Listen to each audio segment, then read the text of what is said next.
Life got back to normal. I went to the back mountain every day to hunt. Sometimes I caught something, sometimes not. Either way, it was good exercise. With my second sister, Dahu, and Erhu staying with us, the house felt livelier with 3 extra mouths to feed. But on the 3rd day, the peace broke. Second sister came to me saying she wanted to take the kids and go back home to Zhengjihong. That made me angry. That bastard hadn't even come to apologize or pick her up, and she wanted to crawl back to him? Fifth sister agreed with me. We weren't short on food. I asked second sister straight out if she still had feelings for that guy. She got flustered and told me not to call her husband names. I backed off a little and asked what was really bothering her. She said she felt guilty eating our family's grain, 3 extra people using up food that didn't grow on trees. She didn't want to be a burden. I told her not to worry about food. I'd handle it. Even if she and the kids ate 8 meals a day, it wouldn't matter. What mattered was making Zheng Jihong admit he was wrong and promise never to hit her again. If he couldn't do that, I said they should just divorce. That word, divorce, hit like a bomb. Second sister shook her head hard. Fifth sister jumped in against me too. In this era, people don't divorce. You marry once, and that's it. I actually admire that mindset, but I've got a soul from a different time. I couldn't just watch my sister walk back into a fire pit. I calmed them down and proposed a deal. 7 days total. It was day 3, so 4 more days. If Zheng Jihong, as her husband, couldn't even bother to come check on his wife and kids or send a message in all that time, especially after hitting her, then he clearly didn't care about his family. I'd even had Uncle Lou pass him a message. Still nothing. Second sister started crying. She said she wasn't afraid of hardship, but the kids were so little, growing up without a father scared her. I promised her that until Dahu and Erhu turned 18, I'd cover everything. Food, clothes, school, all of it. Our whole family could raise 2 kids. She wiped her tears and agreed to wait. Fifth sister looked at me like I was some kind of genius. At lunch, we sat around the table eating chicken soup and white steamed buns. Honestly, I was getting tired of the same food every day, but I kept that thought to myself. Everyone else would have killed me for complaining about meat and white flour when other families were eating chaff. Then someone knocked at the gate. It was Zheng Jihong. Everyone froze. Second sister tensed up. The kids got excited. Dahu wanted to run to the door. I told him to sit down and eat. I opened the gate. There he was, dark-skinned, stubbly, wearing a patched blue jacket with a bamboo basket on his back. He smiled nervously and called my name. I didn't smile back. He said he came to take second sister and the kids home. He'd even brought back the rice and flour we'd given her. I told him that food was for my sister. Then I asked him point blank, did he hit her? He hesitated. I asked again. He admitted it. I kicked him to the ground and climbed on top of him, punching his face over and over. I was furious. Yes, maybe second sister shouldn't have taken cornmeal to our parents' house without telling him, but that's no excuse to beat your wife. He warned me he'd fight back. I dared him to try and hit him harder. He nearly threw up bile. Everyone rushed out to stop me. My family, the kids crying over their father. Second sister begged me to stop. Zheng Jihong, a grown farmer, couldn't even fight back. He was a mess, face swollen, spitting acid. When second sister touched him, he shoved her away, still acting tough. That set me off again. I grabbed his collar and slapped him twice more. I didn't feel bad about it at all. In my previous life, this man had beaten my sister to death. Old grudges and new ones, I was settling them all today. Second sister grabbed my arm and begged me to stop. For her sake, I let go. I pointed at his face and told him straight. Unless he got on his knees and apologized for hitting my sister, we weren't done. She married him, but that didn't mean she was his property to do whatever he wanted with. And it sure as hell didn't mean her family would stand by and watch. My words hit hard. Second sister finally saw that I was serious about protecting her. She snapped at Zheng Jihong, telling him to speak up. Was he a dead man? Did he really want me to beat him again? Or did he want a divorce? That word sent everyone into a panic. The kids started crying their hearts out, begging their parents not to split up. Erhu grabbed second sister's leg, sobbing. Second sister let it all out.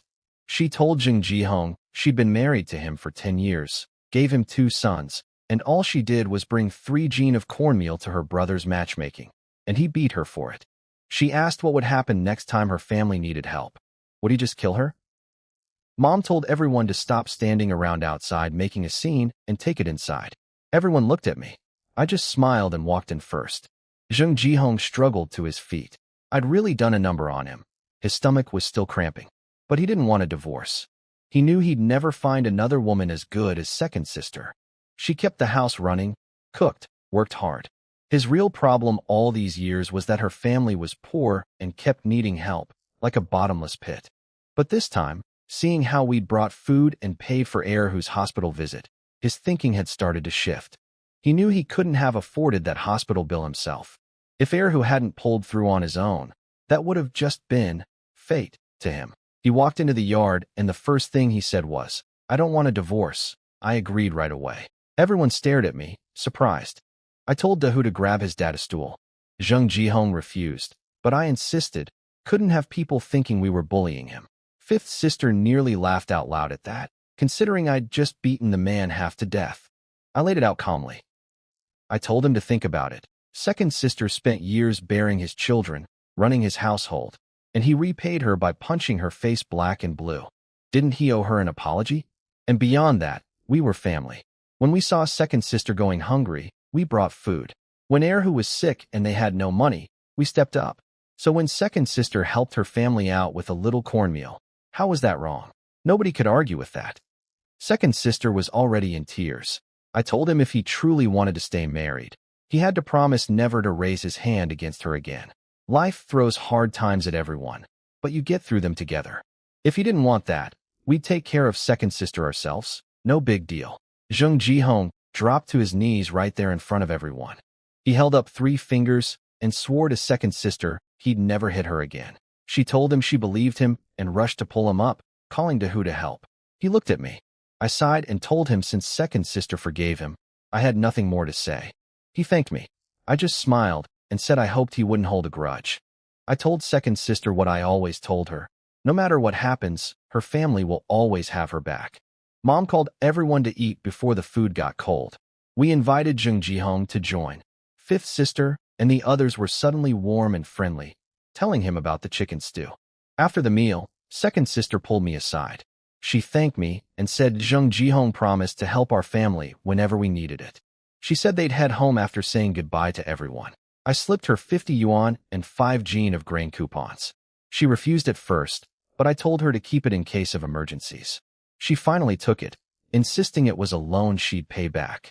I agreed to that, though whether I'd actually collect was another matter. I'd also packed the rice and flour back into the bamboo basket Zheng Jihong had tried to return, plus an extra 30 jin of cornmeal. At the gate, the kids said goodbye to everyone, Grandma, Uncle, Annie. I waved and told them to be good and come visit anytime. We said our farewells, and they left. Back in the yard, Mom patted my shoulder and said I did the right thing, that second sister's family would remember my kindness. I meant it when I said I just wanted them to have a better life. It was a weight off my mind. I told Mom I needed to head to town for some business and might be back late. She asked if I needed dinner saved. I said no. If I was late, they should eat without me. I was already walking away before she finished asking. On my way out of the village, I ran into Li Guanqi. I couldn't help grinning. I still remembered the prank I pulled on his kid a few days ago. He was not happy about it. Apparently his boy went home acting wild after what I taught him, so Guanqi gave the kid a beating. The kid then ran and tattled to his grandpa, who beat Guanqi for hitting the boy, all over one piece of candy. I couldn't stop laughing. He got mad, but I tossed him a cigarette to cool him down. He grumbled, but took it. Good smoke is hard to turn down. I teased him a few more times about needing to discipline his kid before jogging off toward the village entrance, laughing the whole way. Once nobody was around, I pulled out my bicycle and rode to Jiang Feng's place in town. I brought 2 wild pheasants, hanging them from the handlebars. Jiang Feng welcomed me in. Ma Hu and Zhang Guowei were already there, the same guys I'd met before.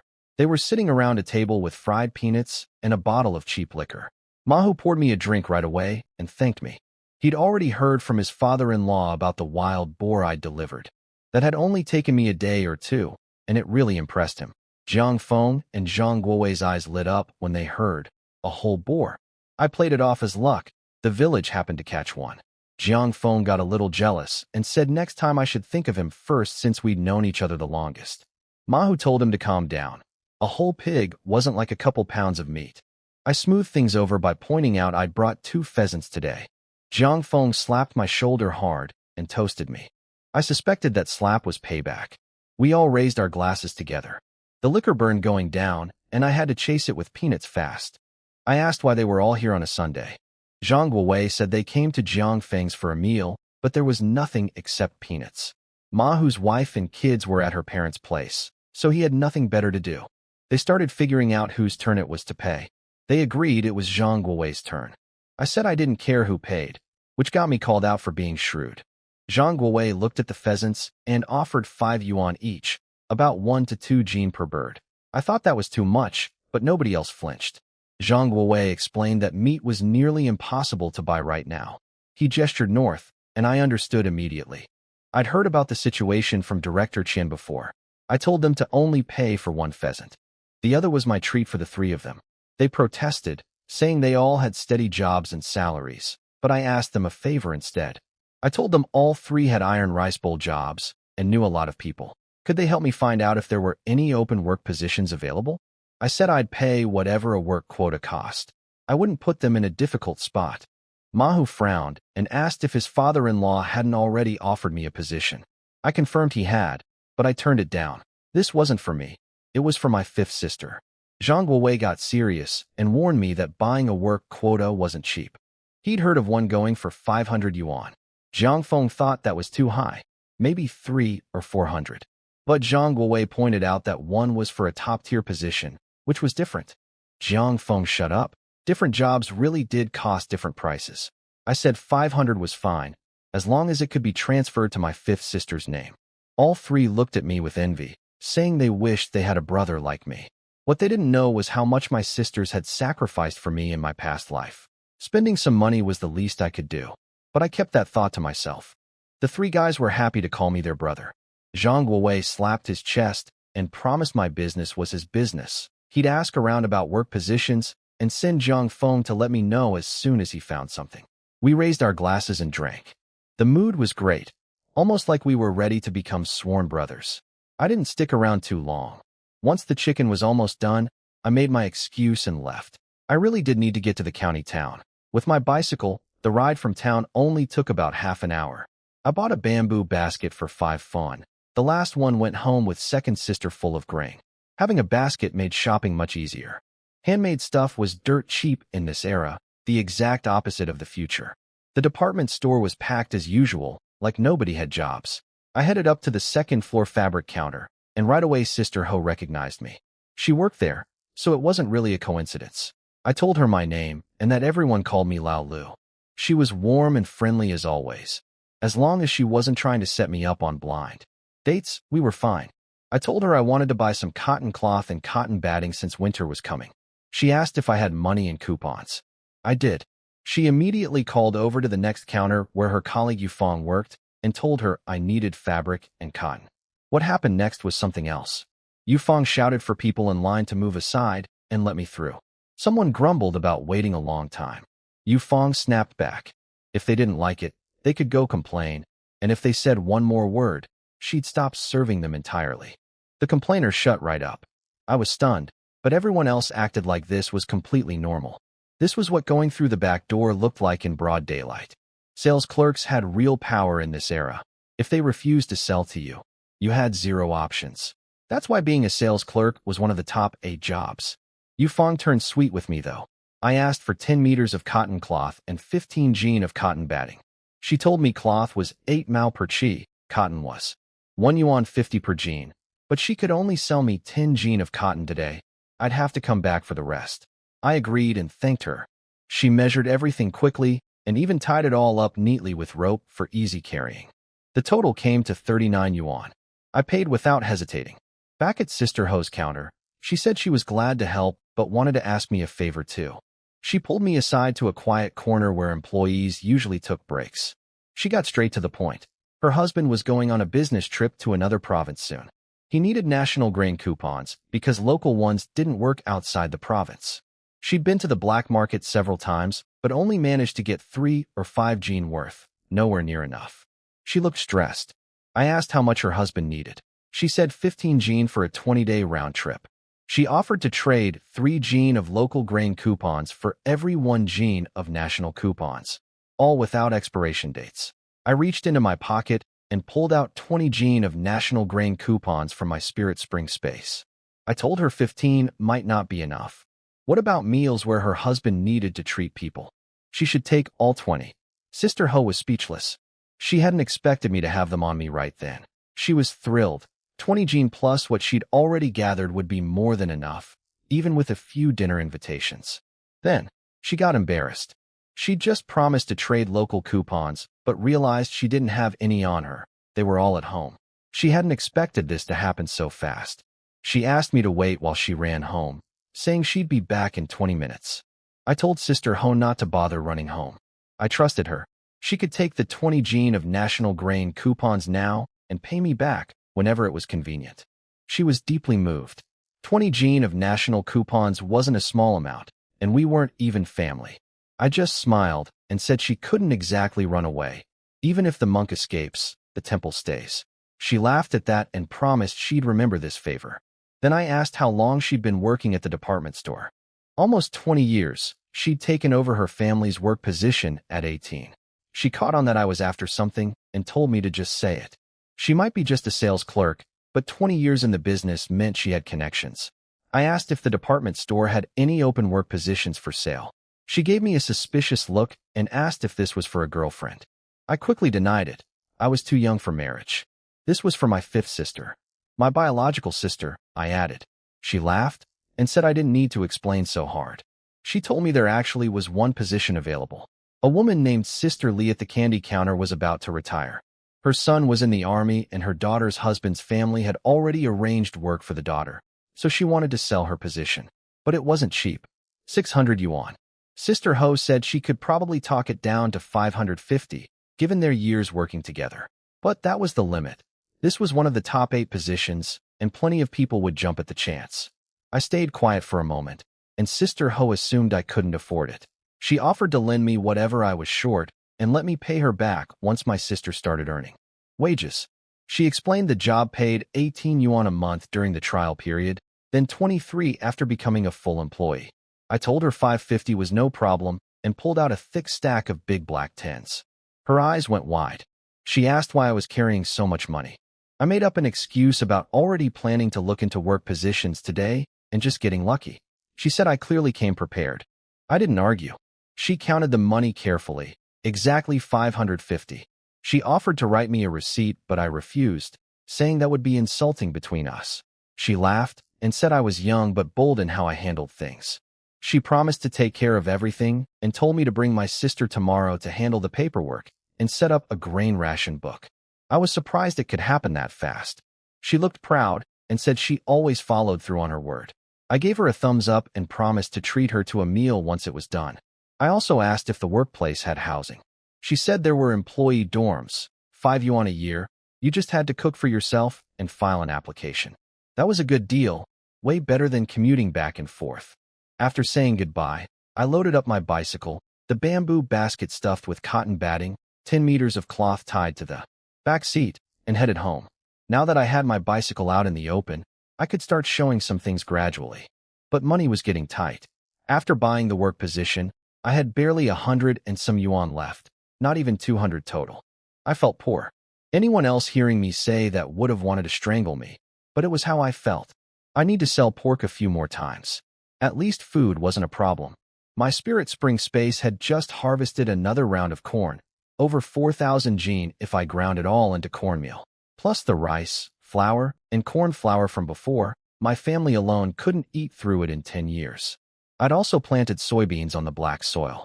Once those were ready, I could press oil, make soy milk, and even tofu.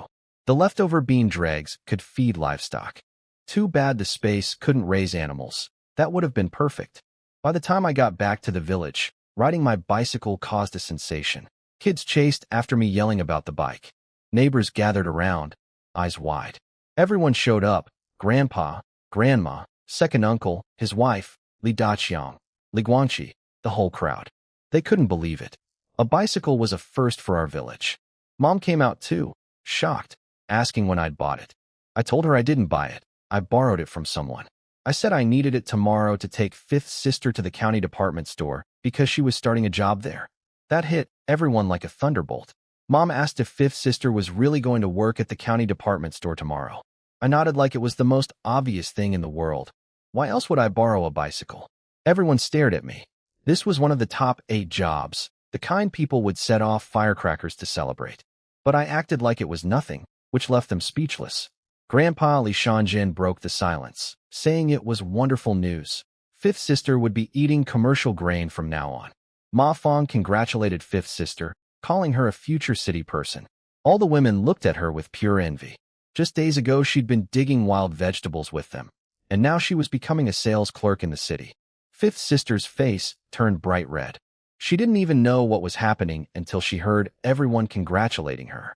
She looked at me like I was glowing. Uncle Li Daqiang smiled and said I should have mentioned such big news earlier. He told fifth sister she'd be the first person from our village to eat commercial grain and to work hard and make the village proud. Then people started whispering. Some wondered if it was even real. How could fifth sister not know about something this big? Maybe I was making it up. Others pointed out I'd said it so confidently that lying would mean losing face in front of the whole village. Someone muttered that no matter how I acted now, everyone remembered who I used to be. Maybe this was just empty talk. Mom's expression shifted uneasily, and she looked at me for answers. I handed her the cotton cloth and basket and told her to take everything inside. Then someone asked the question that was on everyone's mind. If this job was so great, why didn't I take it myself? Why give it to my sister? I looked at the person who said it and answered coldly. First, fifth sister really was starting work tomorrow. They'd know in a couple days, and I couldn't turn a lie into truth. Second, our family believed in equality between men and women. Just because there was a job didn't mean it had to go to a man. Was fifth sister not family? That hit hard. Every woman there felt it. The one who'd asked looked like she wanted to sink into the ground. She came from a family where daughters were just, spilled water, and only sons mattered. What I said shattered decades of her beliefs. I asked Uncle Daqiang to write up an official certificate for fifth sister. She'd need it for the paperwork tomorrow. He said no problem. I could pick it up at his house later. Then people started crowding around, asking about opportunities. They could smell the meat cooking at our house every day when they walked past our gate, and they wanted in on whatever I had going. Some said they wanted to know my connections so they could benefit too. Inside, I was cursing. The work position cost me 550 yuan, and they wanted to piggyback off that? Dream on. Out loud, I told them I'd traded over 200 jin of fish for the work position. It wasn't entirely a lie. It was actually 200 jin of wild boar meat, not fish, but let them think whatever they wanted. They'd never figure out the truth. The Li Dadong brothers' eyes lit up immediately. Those two were among the few capable guys in the village, good at hunting and fishing. But their horizons were limited to village life.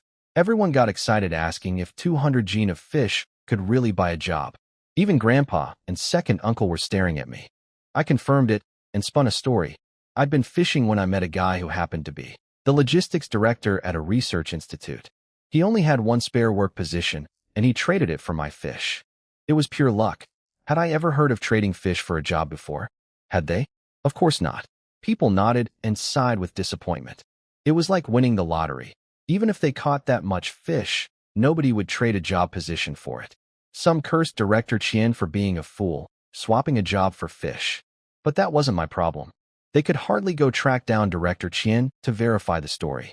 Still, I stayed cautious.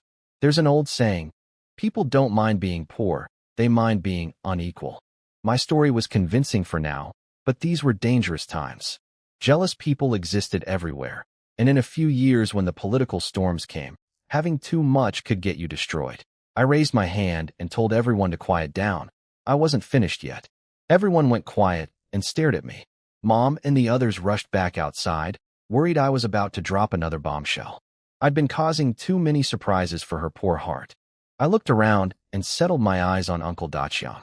I told him I'd heard some news. The purchasing station was buying fish. Over 1 jin got 4 mao 5 per jin. Under 1 jin got 3 mao 5. People were shocked at the price. Most villagers didn't even like eating fish. It was hard to cook without it tasting fishy. It had too many bones, and frying. It used up way too much cooking oil.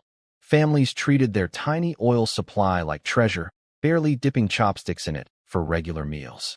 Someone asked if the purchasing station really bought fish and worried about catching fish for nothing. Another complained about the cold weather, basically trying to blame me in advance if things didn't work out. I almost laughed. The moral blackmailing was ridiculous. Even if the station didn't buy fish, you'd still have fish to eat. How was that my fault? Did I owe them something?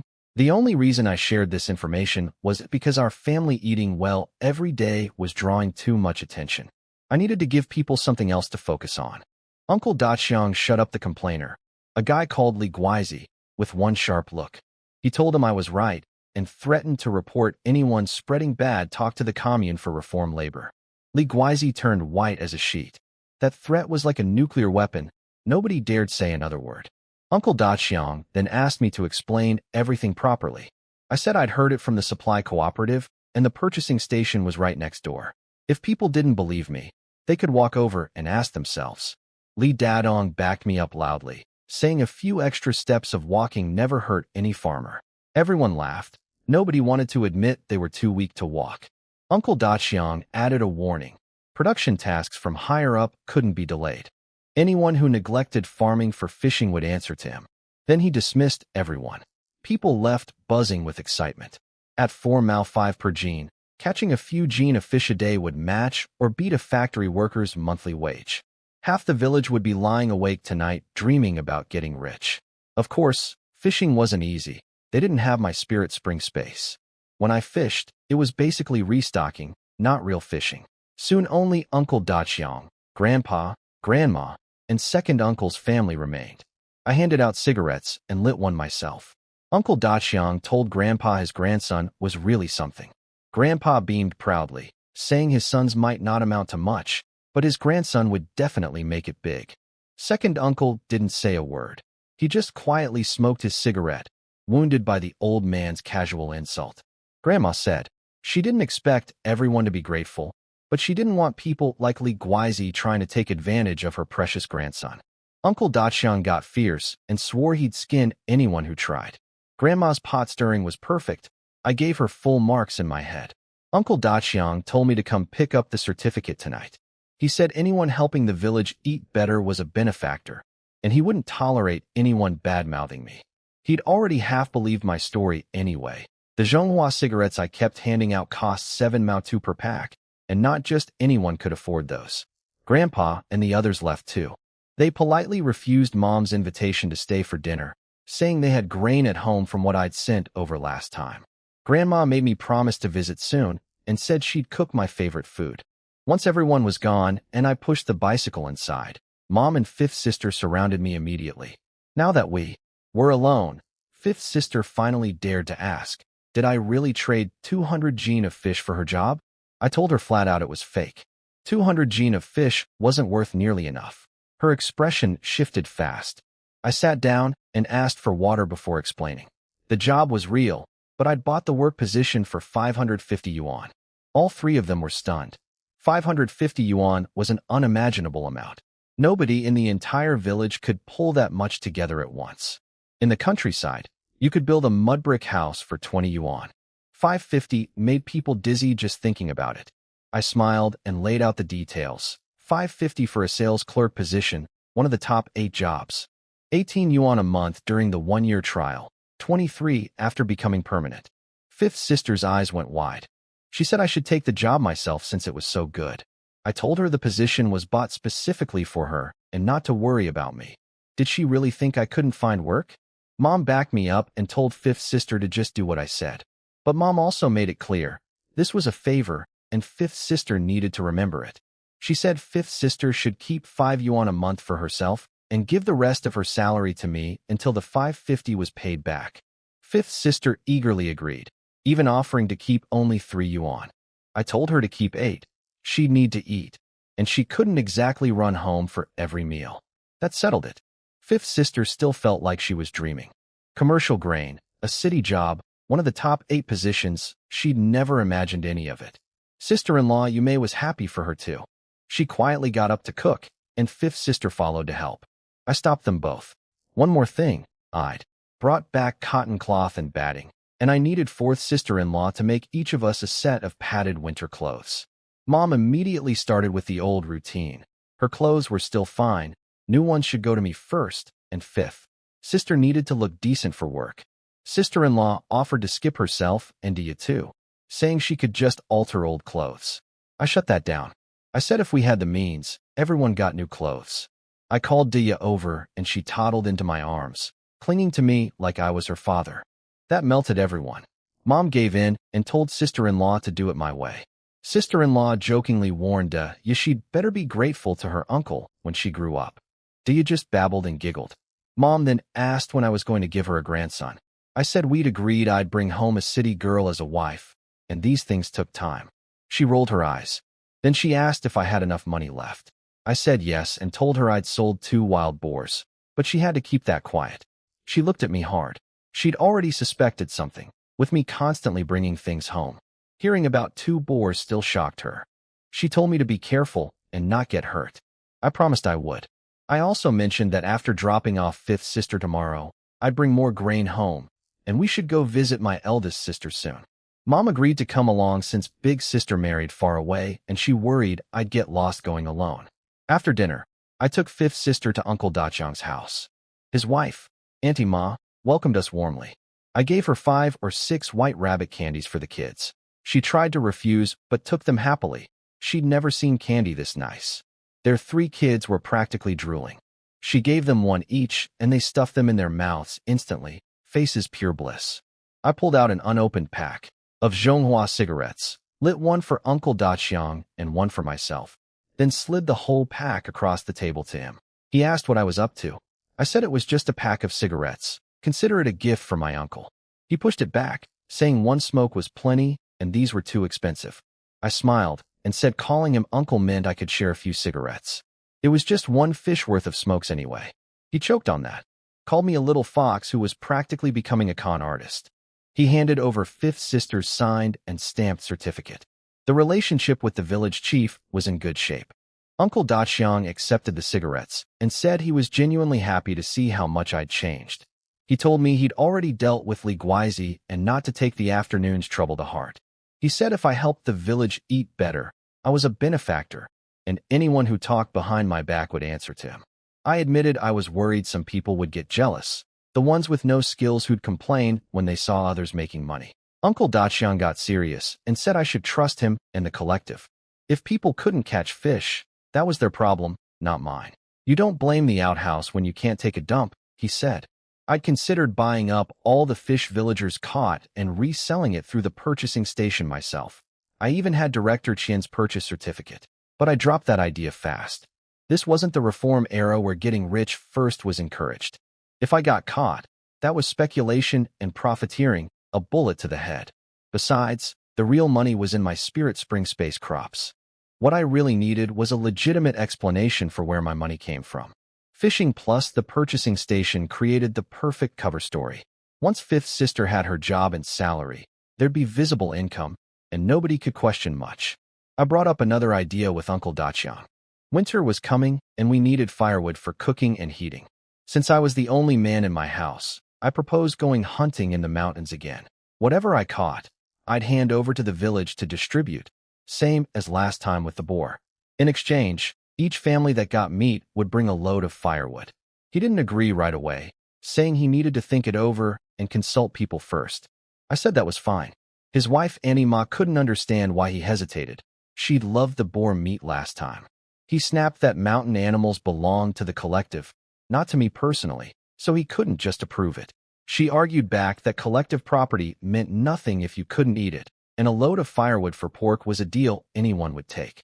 He said he'd discuss it with others and decide based on everyone's opinion. Walking home with fifth sister in the dark, I held the flashlight, our family's only electrical device.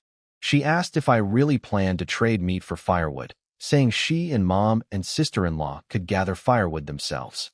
I told her not to worry about household things anymore, just focus on her new job. If the firewood deal didn't work out, I'd just buy some coal from the city.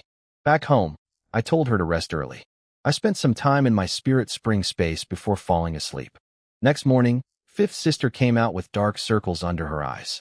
She'd tossed and turned all night because of the job. Mom grumbled that fifth sister's restlessness kept her awake too. I laughed and told fifth sister there was nothing to be nervous about. It was just a job. We ate breakfast, rice porridge, pickled vegetables, and white steamed buns. The wild pheasant eggs were all gone. I'd need to restock from the mountains after this trip. Mom reminded fifth sister to pack her things, clothes, bedding, and told me to ride carefully since the bicycle was borrowed. I didn't correct her. Sister-in-law helped fifth sister pack. I decided not to bring cups and thermoses from home. I had extras in my space I could give her later, and we could buy whatever else she needed in the city. 10 minutes later, we said goodbye. Mom told us to be careful. Fifth sister got emotional waving goodbye, like she was leaving forever. I told her to quit being dramatic, sit tight, and hold on.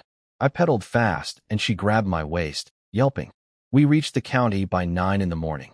I asked if she wanted to eat something first since she'd barely touched breakfast.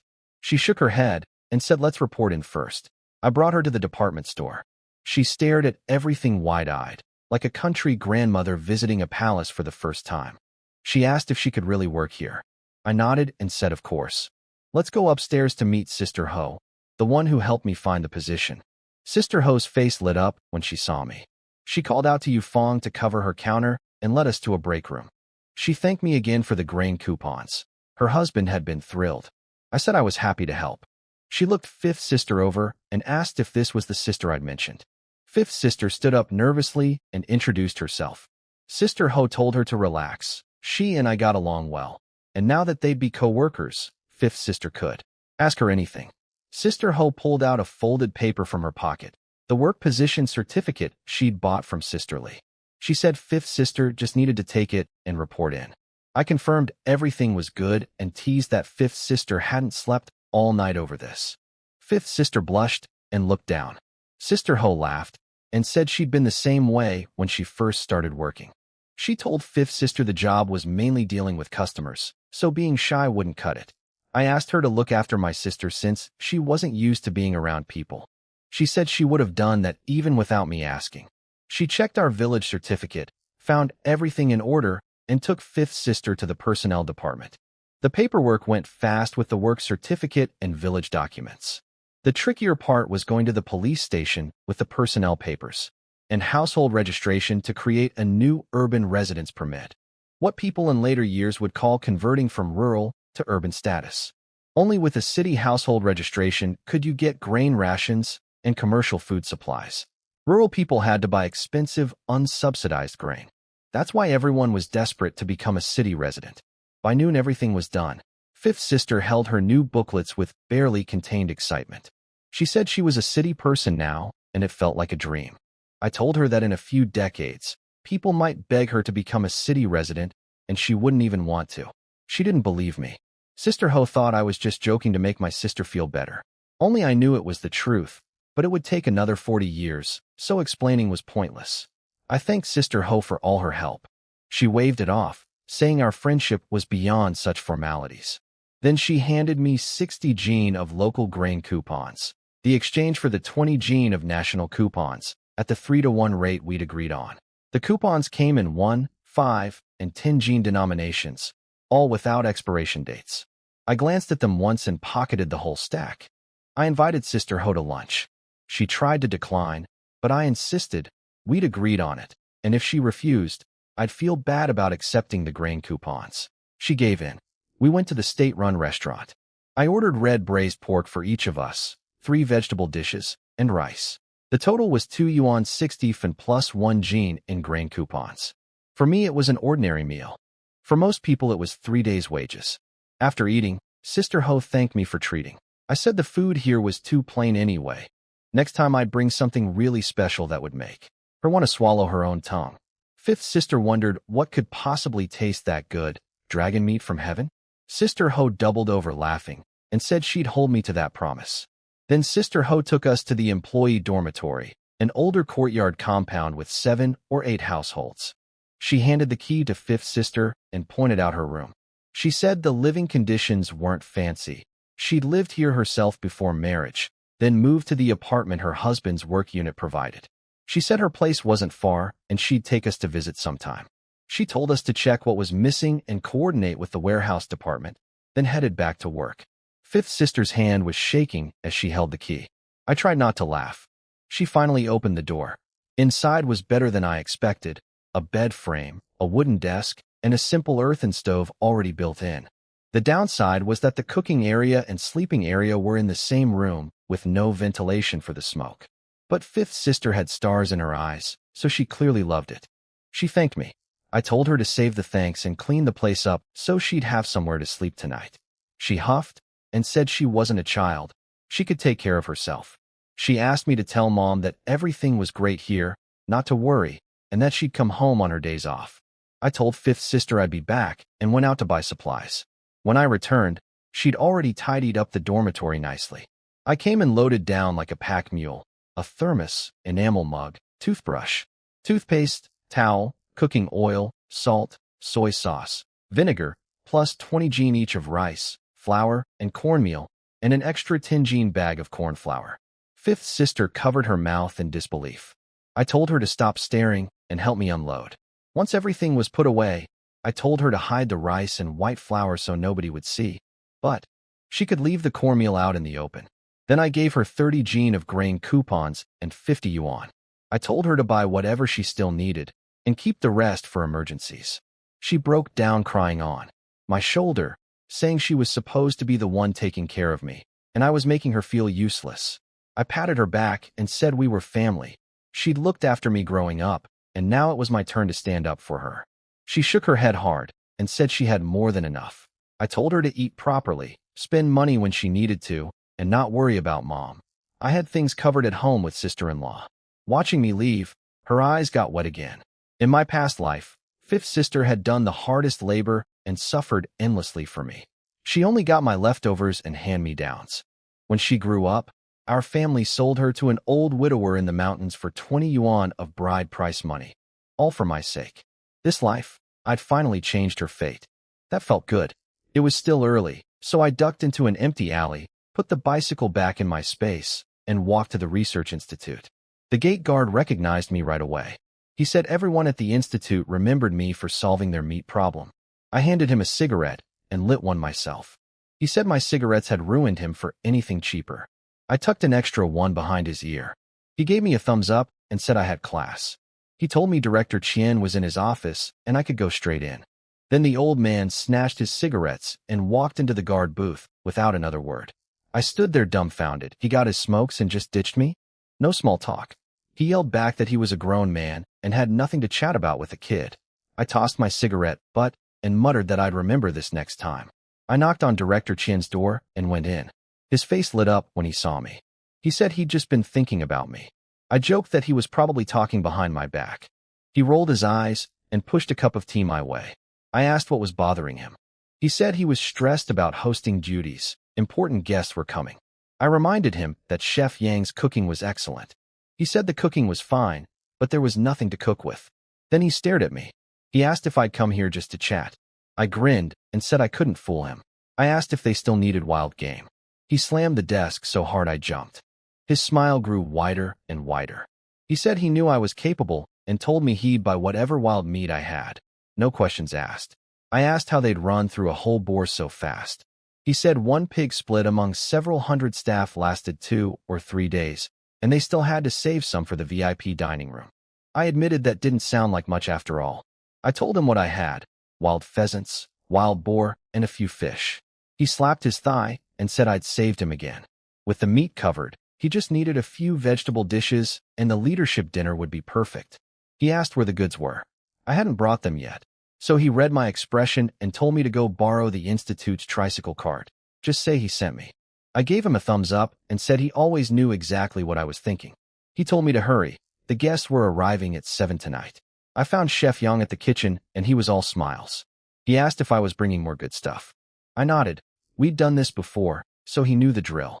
He offered to send someone to help, but I said I'd handle it alone. I gave him a cigarette, grabbed the unlocked tricycle, and rode off. While pedaling toward a quiet spot, I checked my spirit spring space. I had 5 wild boars left out of 8, plus 8 pheasants and 5 fish. If I sold everything, it'd be around 2,000 yuan, a fortune in this era, though barely a splash if I wanted to start collecting antiques. Half an hour later, I pulled up to the cafeteria with a loaded tricycle. Yang directed 2 kitchen helpers to unload and weigh everything. He offered me one of his Haidman cigarettes, not as fancy as mine, but still decent. Then he ran off to get Director Qian. 2 minutes later, Director Qian came down grinning and grabbed my hand. He called me his lucky star. He scolded Yang for making him come down to inspect. He'd already told him last time to just handle it. He said from now on, I should just drop things off and everything would be taken care of. He wouldn't shortchange me. Back in his office, he opened the drawer. Same deal as before, some payment in coupons, the rest in cash. I picked out tobacco and liquor coupons, coal coupons, and daily life tickets. I only took about 40 Jin of national grain coupons since I still had plenty of local ones. Yang came in with the numbers. 2 boars totaling 478.3 Jin, 5 pheasants just under 8 Jin combined, 3 fish at 9.8 Jin. Director Qian worked his abacus. Wild boar came to 1,076.2 yuan, pheasants at 5 yuan each for 25 total, fish at 1 yuan per Jin. Grand total, 1,111 yuan. After subtracting the coupons, he handed me 1,050 yuan in cash, 105 big black tens. He'd rounded up in my favor. I said that was too generous. He waved it off and told me to keep bringing wild game. He'd always give me a fair price. I counted the bills. Flipping through that thick stack of tens felt incredible. All 105 checked out. He reminded me to keep the money safe. He genuinely cared about me like I was family. I told him I kept everything in my inner pocket. It wouldn't get lost. What he didn't know was that anything I pocketed went straight into my spirit spring space, where nothing could ever disappear. He asked again if I'd consider working at the institute, even offering flexible hours. The offer was serious and generous. But I had my own plans. I didn't want to be tied down to a small county. I politely declined, telling him I was planning to visit relatives in Jiangxi province soon. Could be 1 or 2 months, could be half a year. He looked disappointed but accepted it, saying the door was always open. Then I asked if he could write me a travel certificate when the time came. He smiled and said sure, but I couldn't expect him to do it for free. His condition, 4 wild boars delivered over the next month. He'd been worrying about New Year staff benefits, and 4 boars would solve that problem perfectly. Deal, I said. We both laughed. He told me to come back whenever I was ready for the certificate. I thanked him and headed out. At the gate, the old guard came out asking if I was leaving already. I handed him a cigarette. He nodded and told me to come back in a few days. I asked why. He said every time I visited, the cafeteria food got better, so naturally he wanted me around every day. I stared at him as he expertly lit the cigarette and blew a perfect smoke ring. I was speechless. I told the crafty old man he just wanted my cigarettes. He laughed and said a gentleman sees through things but doesn't say it out loud. I called him shameless and stomped off, my good mood from making money completely deflated. But walking away, I couldn't help laughing to myself. Damn old man. I walked into the supply cooperative, still grinning from my exchange with the old guard. Sister May and the others immediately started teasing me, asking if I'd found money. I said no, just had a funny encounter with an old man. Of course I couldn't admit I'd basically just picked up over 1,000 yuan selling game to Director Qian. Sister May offered me a hard candy to sweeten my mouth. Then Chen Ziqiang jumped in, hinting that I should have brought them something. Zhang Chunlei piled on, saying they'd been looking forward to seeing me and I showed up empty-handed. They wanted me to apologize. I surrendered immediately. It was just some meat. Did they have to put on a whole double act? But I kept that thought inside and played along with a sincere apology face. They all burst out laughing. Manager Wang showed up and told everyone to get back to work. He mentioned that new stock had arrived yesterday after the previous shortage, so I should take a look. I thanked him and promised to bring some good stuff next time, meaning pork. I still had 3 boars in my space and planned to slaughter a small one to keep on hand for eating and doing favors. I slapped down a pile of tobacco and liquor coupons on the counter. Sister May rolled her eyes and went to check the warehouse. Manager Wang was shocked again by how much I was buying. He must have wondered if I'd emptied every lake of fish. He asked if I still wanted Maodai. I said yes. He said he could give me 1 crate. Other factory leaders had reserved some too. I expected 6 bottles per crate. Then Shen Ziqiang and Zhang Chunlei carried out a wooden box together. 24 bottles. My face lit up. They pried open the crate so I could count. All 24 accounted for. They nailed it back shut and strapped it to my bicycle with rope, along with the cigarettes, funjio, and Dukong liquor I'd also bought. I rode carefully until I found a deserted spot, then stuffed everything into my Spirit Spring space. At the current price of 2.97 yuan per bottle, a whole crate of Maotai cost just 71.28 yuan. But in the future, a single bottle of 1960s Maotai would sell for 900,000 yuan, making one crate worth nearly 22 million. Aside from antiques, paintings, and real estate, few investments could compete with that. I got home around 6 in the evening. I didn't ride the bicycle back, couldn't show it off again until I had a proper cover story. Walking was nothing with my strength, though I was starving since lunch had long been digested. At the gate, I checked that nobody was watching and pulled out 50 jin of rice and flour from my space, plus a slab of wild boar meat, about 10 some jin. I called out to Mom. She came out, saw what I was carrying, and immediately called sister-in-law to help. We got everything stored away quickly. Mom asked where it all came from. I said the boar was from the mountains and the grain was traded. She asked how I ended up getting all this when I was supposed to be helping fifth sister register for work. I told her fifth sister was all set. Her job started tomorrow. Her household registration was switched over. Her grain ration book was done. Everything was handled before I left. But the amount of grain clearly made Mom nervous. She'd never seen this much rice and white flour in her life. Other families ate wild vegetable paste, while we had fine grain every day. Even the old landlords might not have lived this well. I assured her nothing was stolen. I explained that city people were struggling to get meat. Jiang Feng at the post office said workers only got 2 liang of meat coupons per month, and even those might not get you actual meat. The coupons became worthless paper. So city folks were desperate enough to trade fine rice and flour for meat. That's where our grain came from. Mom and sister-in-law were surprised that city life was that hard. They'd always imagined the city as paradise. But compared to what we'd been eating lately thanks to my efforts, city people actually had it worse. At least our family had achieved meat freedom. Mom looked proud. I was her son, after all, and she figured she deserved some credit for the changes. I sighed and said it was true. Only desperate people would swap fine grain for wild meat. That explanation put their minds at ease. Sister-in-law asked how I wanted the pork handled. I said cut 5 jin to bring to big sister tomorrow and keep the rest for home. Mom immediately overruled me. Cut 1 jin for my dinner tonight. Salt the rest for preservation. I didn't understand why, but she explained. She knew I wanted to bring meat and grain to big sister, just like I'd done for second sister. But the situations were different. Second sister's family had split off and lived independently. Big sister still lived in the same courtyard as her in-laws. If I showed up with a lot of fresh meat and grain, I wouldn't just be feeding big sister's family. I'd have to account for the in-laws too. Did I want to be everyone's charity case? I lit a cigarette and thought it over. As much as I hated to admit it, Mom was right. Having an elder at home really was like having a treasure. Mom said she'd come with me tomorrow. We shouldn't bring too much. Otherwise, we'd be hurting big sister, not helping her. I agreed. 10 jin of cornmeal and about 2 jin of pork. That was reasonable. I was just worried about big sister. Li Xiaodi was 10 years older than me and the toughest of all my sisters. She'd swallow broken teeth rather than complain. In my past life, even when her family struggled, she'd help me constantly. But she never took from her own household to do it. Everything she gave me, every grain, she'd earned with her own hands and sweat. Later, trying to gather herbs in the mountains to help her worthless brother, she'd fallen and broken her spine, ending up disabled for life. Those memories flashed through my mind like a movie. This time around, I had the ability to help, and I wouldn't let her suffer again. Mom smiled and said if big sister didn't appreciate my kindness, she'd skin her alive. Meanwhile, at second sister's house, things had changed completely. Zheng Jihong's attitude had improved dramatically since we sent them home, like he'd gone back to being a newlywed.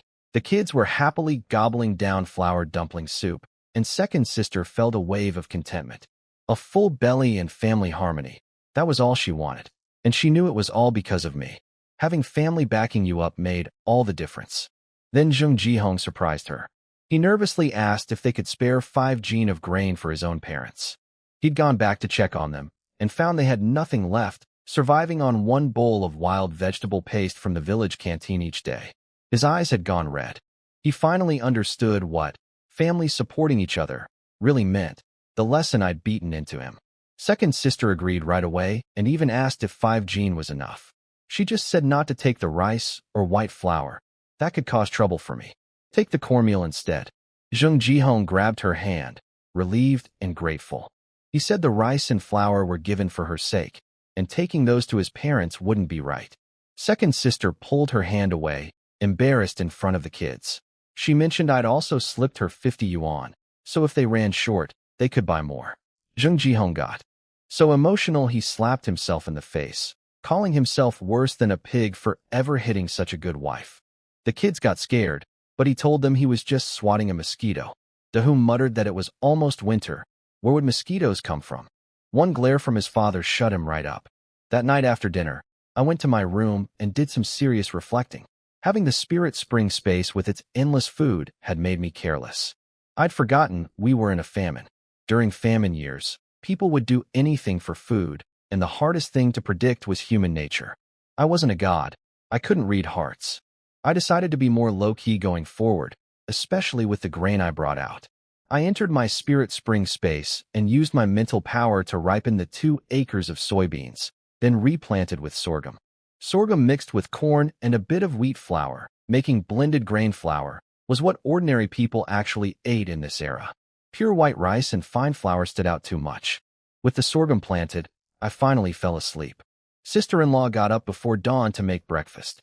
Big sister's village was much farther than second sister's, all narrow mountain paths where you couldn't even get a cart through. After eating, Mom and I rushed out and still didn't reach Chow Family Gulch until past noon. Mom sat on a big rock to catch her breath. I actually felt fine.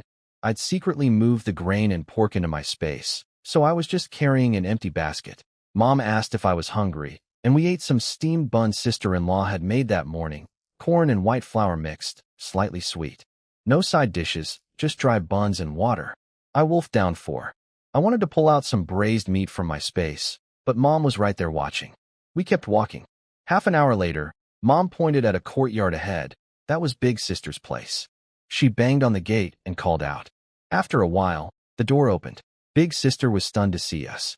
She couldn't believe it was really Mom and me. When she saw me, her eyes went wide. I waved and smiled. Mom told her to help me with the basket, instead of standing there frozen. Big Sister said her husband was at the village work site and the kids weren't home. She seemed nervous. She tried to lead us to the main room and offered to boil water, but Mom followed her straight to the kitchen instead. Big Sister tried to stop her, saying the kitchen was messy. Then I heard the sound of a lid clattering and Mom's upset voice. The flour jar was completely empty, not a single grain left. Mom asked point blank if the family had run out of food. Big Sister stammered that they ate at the village canteen, so they didn't cook at home. Mom brought her back to the main room and showed her what we'd brought, cornmeal and a piece of pork. Big Sister swallowed hard, staring at the food. She asked where it came from and worried Mom had brought all the household grain, leaving nothing for everyone else. I told her fifth sister had gotten a job in the county, 18 yuan a month salary, and I was taking care of things at home. Nobody was going hungry. Big Sister's jaw dropped. Fifth sister was working? A city person now? Then her face darkened. She turned to Mom and demanded to know why the job didn't go to me. If I had a job, they could find me a city wife. She said thousands of people couldn't find work, and I was being picky about an 18 yuan position. Was I trying to kill her with frustration? Mom just rolled her eyes at me as if to say, "Your problem, you deal with it." I hadn't expected Big Sister to react so strongly, but it warmed my heart. I explained that I was the one who'd bought the work position with my own money. It was meant for fifth sister from the start. Big Sister was completely lost. Where did we get money? She'd only been away from home a short while, and everything had changed. Were these really the same mother and brother she knew? I asked Mom to explain. Mom told Big Sister the story we'd crafted, that our ancestors had blessed me, appearing in dreams to teach me skills. Coming from Mom's mouth, Big Sister believed it. Even though it sounded impossible, the evidence was right in front of her. She grabbed my arms and looked me up and down, then smiled with satisfaction. She said she was truly happy to see me doing well. I told her the hard times would pass and life would keep getting better. Mom added that a fortune teller had predicted my success when I was young, and now second sister and fifth sister were both better off because of me. She told Big Sister to always remember my kindness. Big Sister promised solemnly she'd remember for the rest of her life. Mom warned her to keep everything secret. Talking about it could get me in trouble. Big Sister swore she wouldn't tell anyone. I told her if her husband or his family asked, just say I traded fish for the food and she didn't know the details. She nodded seriously and memorized every word. Mom asked how Big Sister wanted to handle the grain we'd brought. Big Sister's expression changed. She said she wanted to call her husband Shertu and their son Demau back first. The village canteen used to have some wild vegetables in the pot, but now there weren't even wild greens left, just tree leaves. She'd been too scared to eat anything by herself. When she got hungry, she'd just drink water and tough it out, because eating would only make the hunger come back faster and harder. Mom and I looked at each other in shock. In that moment, the famine stopped being something I knew about in the abstract. It was right here, right in front of us. I asked Big Sister where the village's grain had gone. She said it was all handed over to the authorities. Every family was the same. She forced a smile and said once the autumn harvest came in a few days, there might be a little left.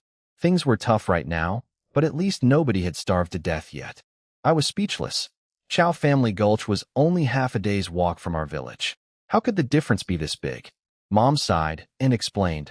Our village chief Uncle Daqiang had stood up against pressure from the commune to keep some grain back. That's why our village was surviving. No wonder he commanded so much respect. I told Mom to take our food to the kitchen and make a big pot of flour dumpling soup. Enough for Big Sister's whole family. I'd go with Big Sister to call Demau and Shertu back for the meal. Big Sister tried to refuse, saying Mom had just walked all that way and shouldn't have to cook. Mom waved her off impatiently and told her to just go. Before leaving, Big Sister turned back and asked if Mom could make enough for her father-in-law's family too. Mom snapped that if they came back, she wasn't going to stop them from eating. I smiled. Mom's sharp tongue hit a soft heart. She'd make food for everyone. I pulled Big Sister along, and we went looking for the kids. We found them not far away. Demau, 8 years old, and Shertu, 6, were squatting on the ground in patched-up clothes, poking at some whitish dirt clumps with sticks. Demau thought he heard his mother calling, but Shertu said he must be dizzy from hunger since their mom was sleeping. Demau was mixing the white clay with water. Shertu asked if it was really edible. Demau said the cowherd boy's father had been a Red Army soldier who'd crossed snow mountains and grasslands. They'd had it much worse. He called it guanine clay and said it could fill your stomach. Just eat a little, he said, and you won't feel hungry. When Shertu complained about the strange taste, Demau told him to imagine it was roast chicken. Shertu said he couldn't imagine it, and his eyes welled up. Then Big Sister shouted at them, asking what they were doing. They jumped up. Shertu blurted out that he was hungry, and Big Brother said he'd found something to eat. When Big Sister saw the mud smeared all over their faces, mouths, and clothes, she ran to Demau and spanked him hard, yelling that too much guanine clay could kill them. She demanded to know how much they'd eaten and told them to spit it out. Little Shertu pressed his face against Demau's waist, crying and begging her not to hit his brother. Demau bit his lip and said they'd only just put it in their mouths when she arrived. Big Sister asked if it hurt. Demau shook his head hard and said it didn't hurt at all. Big Sister's tears came pouring out. She grabbed both boys and the three of them held each other, crying. The sound was raw and full of pain they'd been holding in. My eyes turned red. I felt relief that they'd barely eaten any of the clay, but seeing this scene cut deep into my heart. I called out to Big Sister, my voice cracking. She snapped out of it, wiped her face with her sleeve, and told the boys to stop crying. She pointed at me and introduced me as their uncle, Mom's brother, who'd come with their grandmother and brought lots of food. The two boys studied me carefully. Big Sister told them to greet me. Uncle, they both said. I almost reached for white rabbit candies, but caught myself.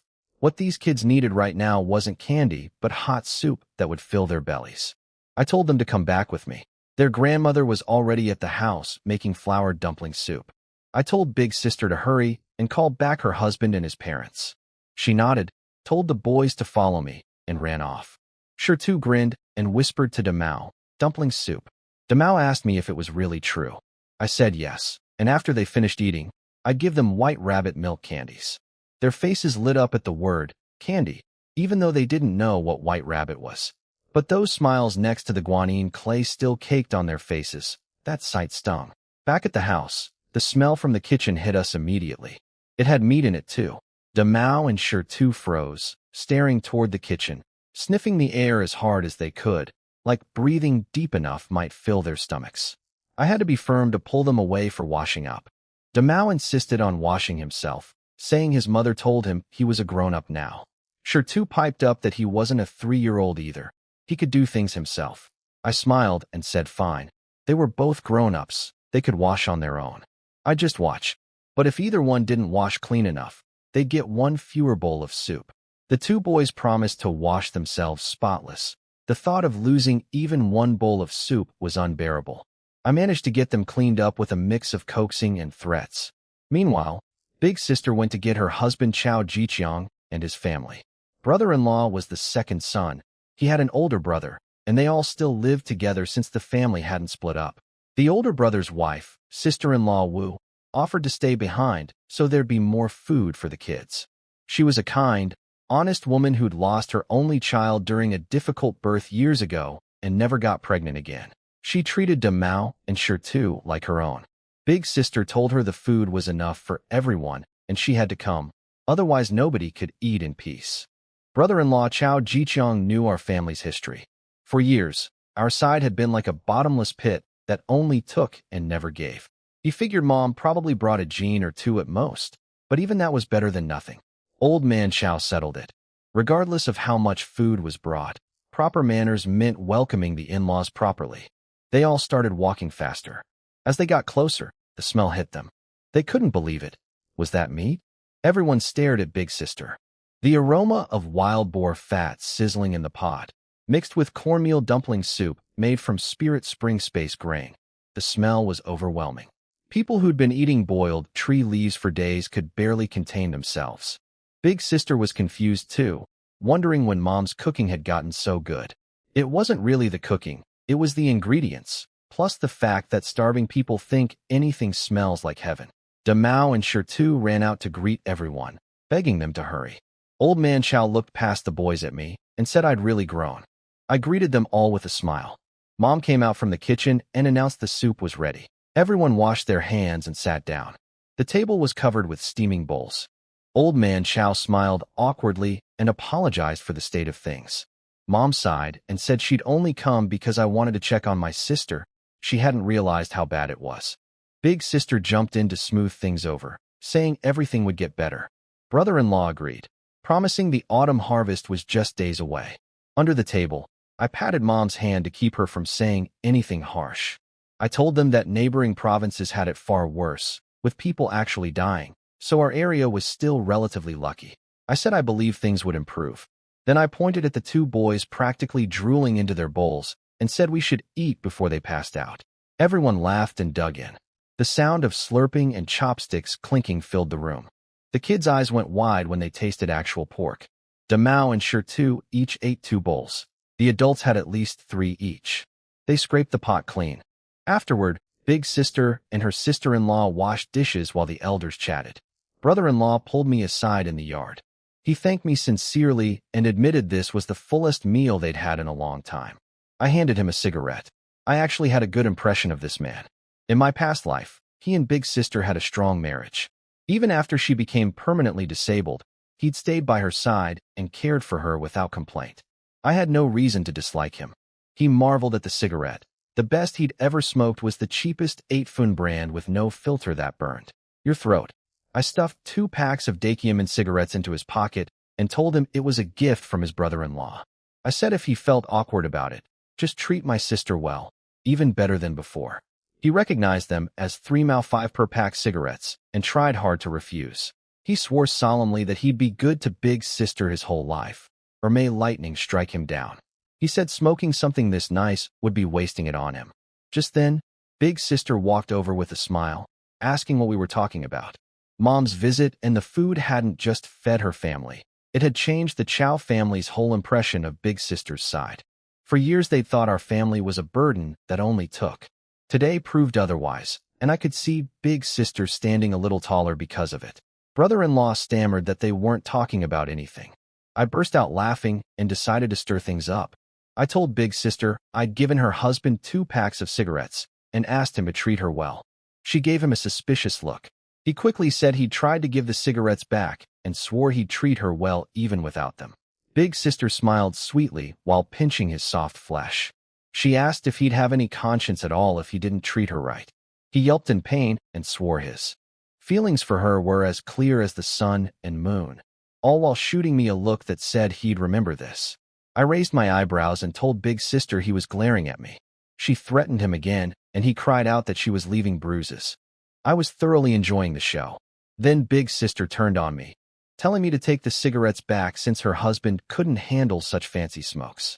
She didn't ask when I'd started smoking. Hardly any men didn't smoke in this era. I backtracked fast, saying I was just joking and their relationship was clearly great. The cigarettes were just a gift from a brother-in-law. Big Sister finally relented, pushed the cigarettes into his hands, and told him to remember my kindness.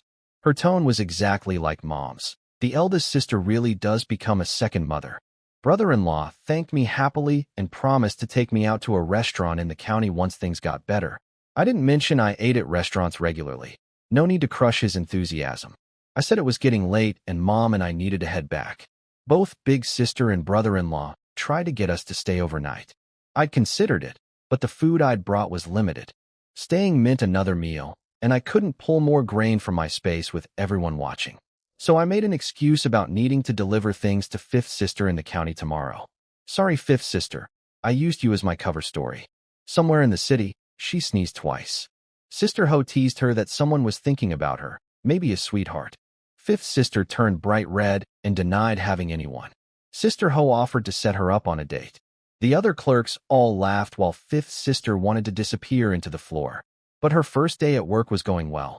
She said the job was just memorizing prices, much easier than farm work.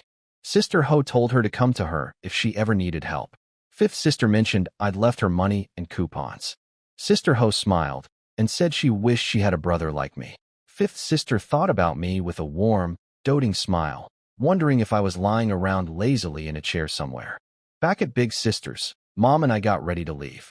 The Chow family apologized again for having nothing to offer and begged us to stay. I repeated my excuse about tomorrow's errands and promised to come for a longer visit next time. Old Man Chow slapped his chest and said we were welcome anytime. Mom said just Big Sister and brother-in-law needed to walk us partway. The boys said goodbye. I kept my promise and handed to Mao and Shirtu a few white rabbit candies. They grabbed them tight, terrified someone might take them away. The adults all shared a quiet smile at that. Brother-in-law insisted on carrying the basket. I let him, it was empty anyway, and walked beside Big Sister. She told me to watch the road and help Mom on the way back. I said I would, but I was still bothered that I hadn't brought more food. She said the autumn harvest was coming soon and things would improve. But I knew Big Sister's personality. She was the type to suffer silently. I told her the harvest was still days away and the food I'd brought wouldn't last that long. I pulled 50 yuan and 20 jin of local grain coupons from my space and pressed them into her hand. She panicked when she saw the money. She refused and tried to pull away, but I held her hands tight. I told her to keep it. If the food ran out, money and coupons could still buy something. Could she really stand watching Mao and Shirtu eat guanyin clay again? That broke through her defenses completely. I told her our family had money and grain now. She shouldn't worry. And if food ever ran short again, she should come to our house. I told her not to do anything foolish, like going up the mountain for herbs. If she got hurt, brother-in-law loved her so much. Could she really do that to him? She spat and told me to shut up. She wasn't stupid enough to go climbing mountains. She said I was the one who'd fall and get hurt. I just grinned. I had to plant that seed early. In my past life, she'd broken her spine doing exactly that. I wasn't going to let it happen again. After about a li of walking, Mom told Big Sister and brother-in-law to head back. I took the basket from him and reminded Big Sister one more time not to forget what I'd told her. She promised she would, even though she didn't understand why I was so worried about her going up mountains. We waved goodbye. As they walked away, brother-in-law asked what I'd said to her. She snapped at him. I was just caring about my sister, unlike some people. He said he cared too. She rolled her eyes so hard they nearly flipped over and asked if he was jealous of her own brother. Then she showed him the money and coupons. His jaw dropped. He'd never seen that many big black tens at once. She told him to hold on to the money, but made him promise not to spend it unless absolutely necessary. She said she felt ashamed that her little brother was the one helping her instead of the other way around. He agreed to everything. She told him to remember my kindness and never forget where they came from. They'd pay it back when times got better. What they didn't know was that this famine would last another year. Mom and I picked up the pace going home, but it was still past 8 at night when we arrived. I was starving. I shouted for sister-in-law before even getting through the gate. She came out and said she hadn't known we were coming back tonight, so she'd only cooked for herself and Dia. She offered to make noodles. I told her anything was fine as long as there was meat in it. She smiled and got to work. Mom muttered about me always wanting meat, but stopped herself. After all, I was the one bringing the meat home. I asked if Dia was asleep yet. Sister-in-law said no. She was sitting on the Kong playing alone. I went in to get her before she fell off. Dia had gotten quite attached to me. She smiled and reached out when she saw me.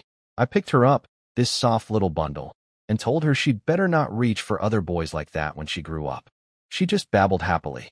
I carried her out to the main room. Mom offered to take her so I could rest. Dia clung to me saying, "Uncle, Uncle." Mom scolded the baby for not letting me rest after walking all day. I laughed and said holding a little girl wasn't tiring at all. I told Mom not to talk like granddaughters mattered less than grandsons. They were the same. She shot me a look and called me an ungrateful dog who didn't appreciate her concern. I knew she was just being caring in her sharp-tongued way, so I grinned and apologized. Sister-in-law brought out the noodles. She diced the wild boar meat, fried it until the fat rendered out, and spooned the sizzling meat sauce over fresh hand-pulled noodles. The smell was incredible. I mixed everything together and started slurping without waiting. It tasted better than anything from restaurants in the future. She said it wasn't her cooking skills, it was the ingredients. She asked if I needed more. I told her I'd finish this bowl first and could handle seconds myself if needed. Then she mentioned Uncle Daqiang had come by looking for me today. She'd told him Mom and I went to Big Sister's and wouldn't be back until tomorrow. He'd said to come see him when I got back. Uncle Daqiang? Probably about the firewood exchange idea I'd brought up. Mom overheard and got worried. She asked if it was about the fish purchasing station news and whether people were blaming me. She told me to explain carefully that I'd just passed along information I'd heard. I calmed her down. The purchasing station really was buying fish. I hadn't lied about anything. I told her to stop overthinking, eat her noodles, and I'd find out tomorrow what he wanted. That night while I slept, things happened that I only found out about later. Sister-in-law Yume was sitting on the Kong sewing new cotton clothes by lamplight, with Dia sleeping beside her. Then a shadow appeared outside. It was her husband, my fourth brother, Li Weigua. He'd come home unexpectedly. His unit was on a mission nearby, so he'd slipped away to check on his wife and daughter. He was wearing a military overcoat and looked bigger and stronger than before.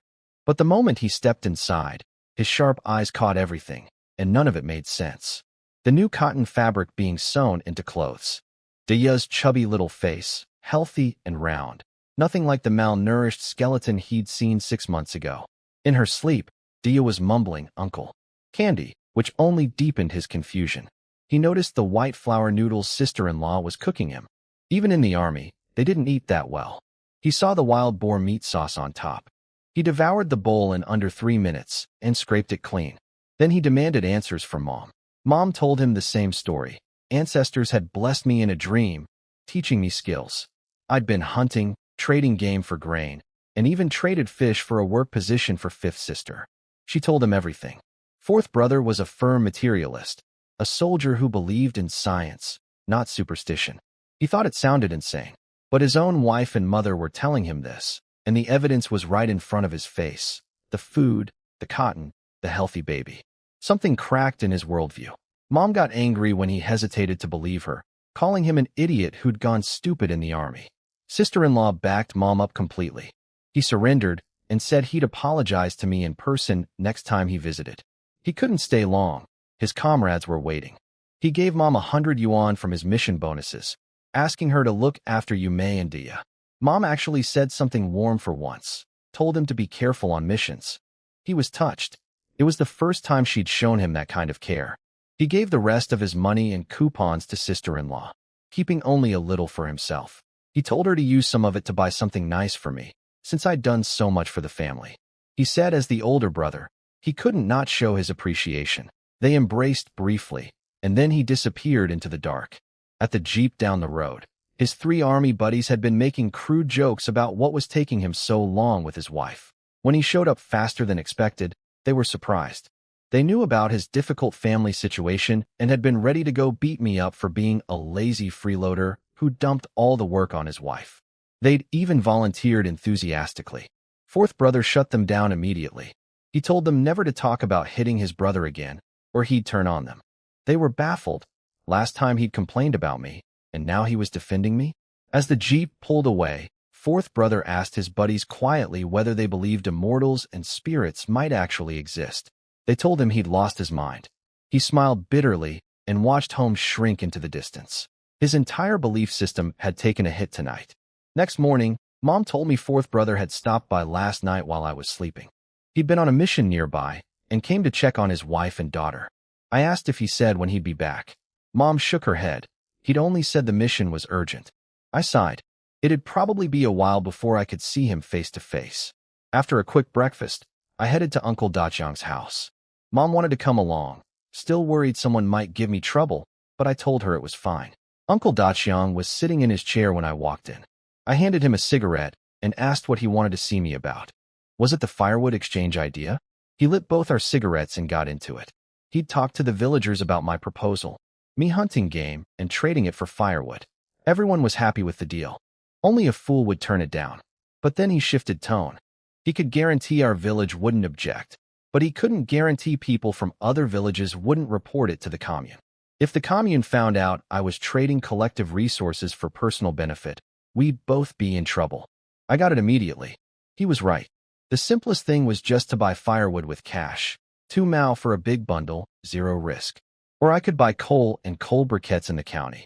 I still had 500 jin worth of coal coupons from Director Qian. Mixed with some wood, that'd be enough for winter.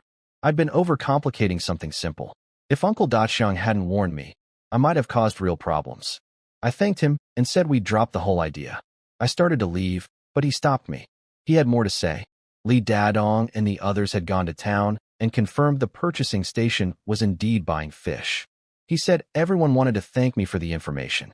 I shrugged it off. If they wanted to thank me, they could do it themselves instead of sending a representative. But I added a warning. I gave them the tip, but whether they could actually catch fish was their own business. Nobody better blame me if they came up empty. Uncle Daqiang laughed and said my temper was growing along with my abilities. He patted my hand and promised that if anyone gave me grief over the fish thing, he'd deal with them personally. He also reminded me that with so many people around, loose talk was dangerous. Then I brought up my own request.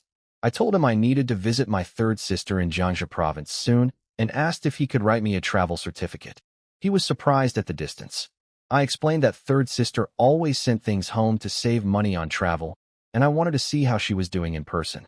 What I didn't say was that in my past life, I'd felt guilty toward all my sisters and wanted to see them as soon as possible. This time around, he asked about Mom.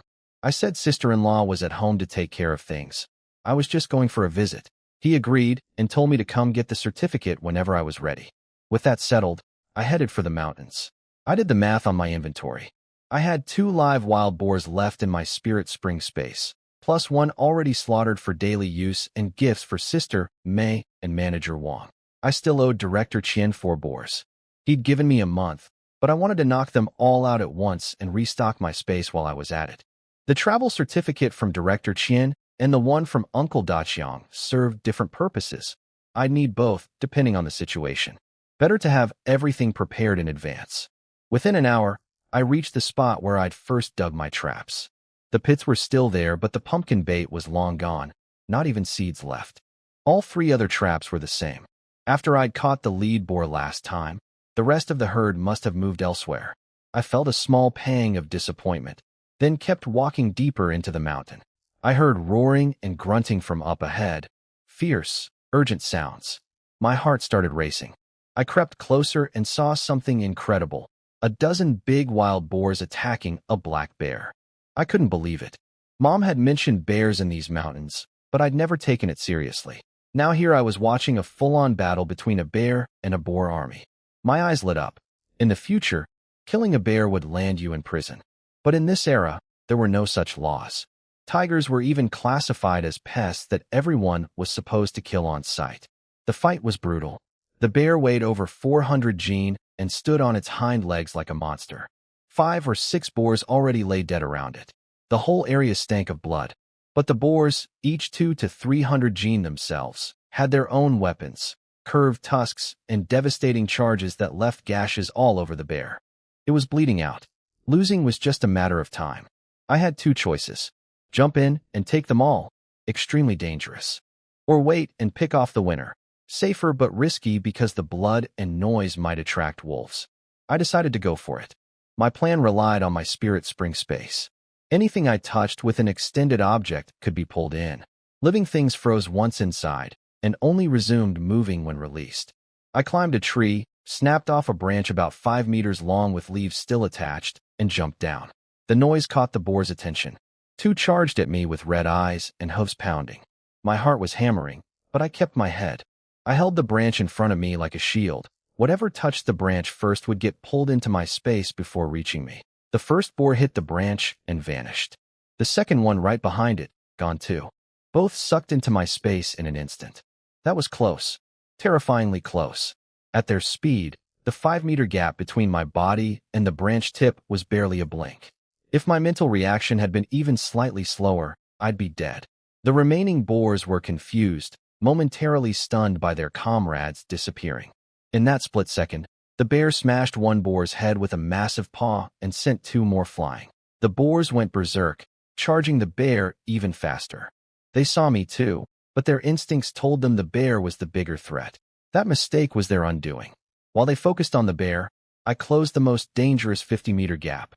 Without room to build speed for a charge, the boars were helpless. I swept the branch through them one by one. In about 15 seconds, every last boar vanished into my space. The bleeding bear got touched by a branch tip and disappeared too. The ground was covered in blood, but every animal was gone. Then I heard wolves howling in the distance. I didn't even stop to count my haul. I just ran. Wolves are military strategists of the animal kingdom. They coordinate attacks, use their weakest members to tire prey out. I wanted no part of that. I sprinted all the way down to the foot of the mountain before finally collapsing on the ground, gasping. I drank some spirit spring water and waited for my breathing to calm. Then I checked my inventory. This raid was enormous. 19 new wild boars, plus the 2.5 I already had, 21.5 total. Even after delivering Director Qian's 4 and giving Manager Wang's crew their half-pig, I'd still have 17 boars left. I decided not to sell them all right away. Mountain resources were limited, and I needed to find a sustainable path forward. But the biggest prize was the bear.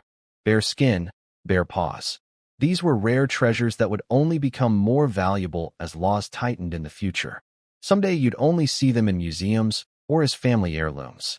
I brushed myself off and walked home in high spirits. Near the village entrance, I ran into some villagers. They asked if I'd been hunting. Some of them had heard about my firewood exchange proposal and wanted to make private deals, even though Uncle Daqiang had shut the idea down. I put on a disappointed face and told them I'd come back empty-handed. No luck today. They looked at my empty hands. I could see their expressions, a mix of disappointment and just a hint of satisfaction that I hadn't caught anything. It made perfect sense. People who'd watched me being lazy my whole life were naturally jealous now that my family ate meat every day while they chewed on husks. I spread my hands and showed them my dirty clothes. I told them I'd chased a pheasant all over the mountain but couldn't catch the thing. It kept flying away. The wild boar last time was pure luck, a blind cat stumbling on a dead mouse thanks to traps I'd dug beforehand. Hearing that I'd failed made them visibly happier. Their smiles came right out. Li Guizi even patted my shoulder and told me not to worry, there was always next time. If I could catch something every trip, I'd be a famous professional hunter, right? Everyone nodded eagerly. Inside, I was laughing. I just caught 19 boars and a bear, and these people were consoling me. But Uncle Daqiang had taught me well, stay low-key, especially when collective property was involved. I sighed theatrically and said I probably used up all my luck last time. I mentioned I wouldn't be going back to the mountains for a while. Then I casually brought up my real problem. With fifth sister working in the county now, we didn't even have anyone to gather firewood. So I wanted to pay someone to collect some for us. Li Guizi's ears perked up. Someone else said firewood grew everywhere on the mountain. Why spend money? But Li Guizi asked how much per bundle. I held up 2 fingers. He thought I meant 2 fun and frowned. Too little. He countered with 5 fun per bundle. I'd actually been about to say 40 times what he was asking. But with this kind of bargain falling in my lap, especially from Liguizi of all people, I had zero guilt. I put on a pained expression and reluctantly agreed to 5 fun. But I set one condition. This wasn't a business deal. It was me asking a neighbor for help because my family lacked manpower, and I was paying because I had nothing else to offer. Liguizi agreed happily, probably thinking I was an idiot. He figured he could haul 20 or 30 bundles a day from the mountain, borrow a cart, and make nearly as much as a city worker. I told him I needed 100 bundles. He laughed and said that was way too few. A whole winter would need at least 300. I did the math. One bundle lasted 2 to 3 days for just cooking.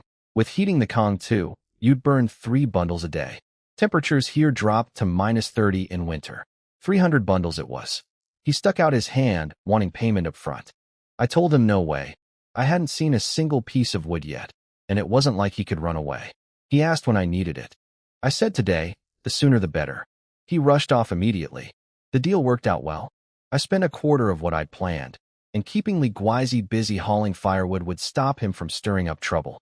Eventually, I wanted to move Mom to the city, but that was just a thought for now.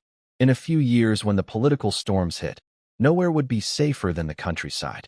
Back home, Mom started fussing the moment she saw me. Dirty clothes, hadn't eaten.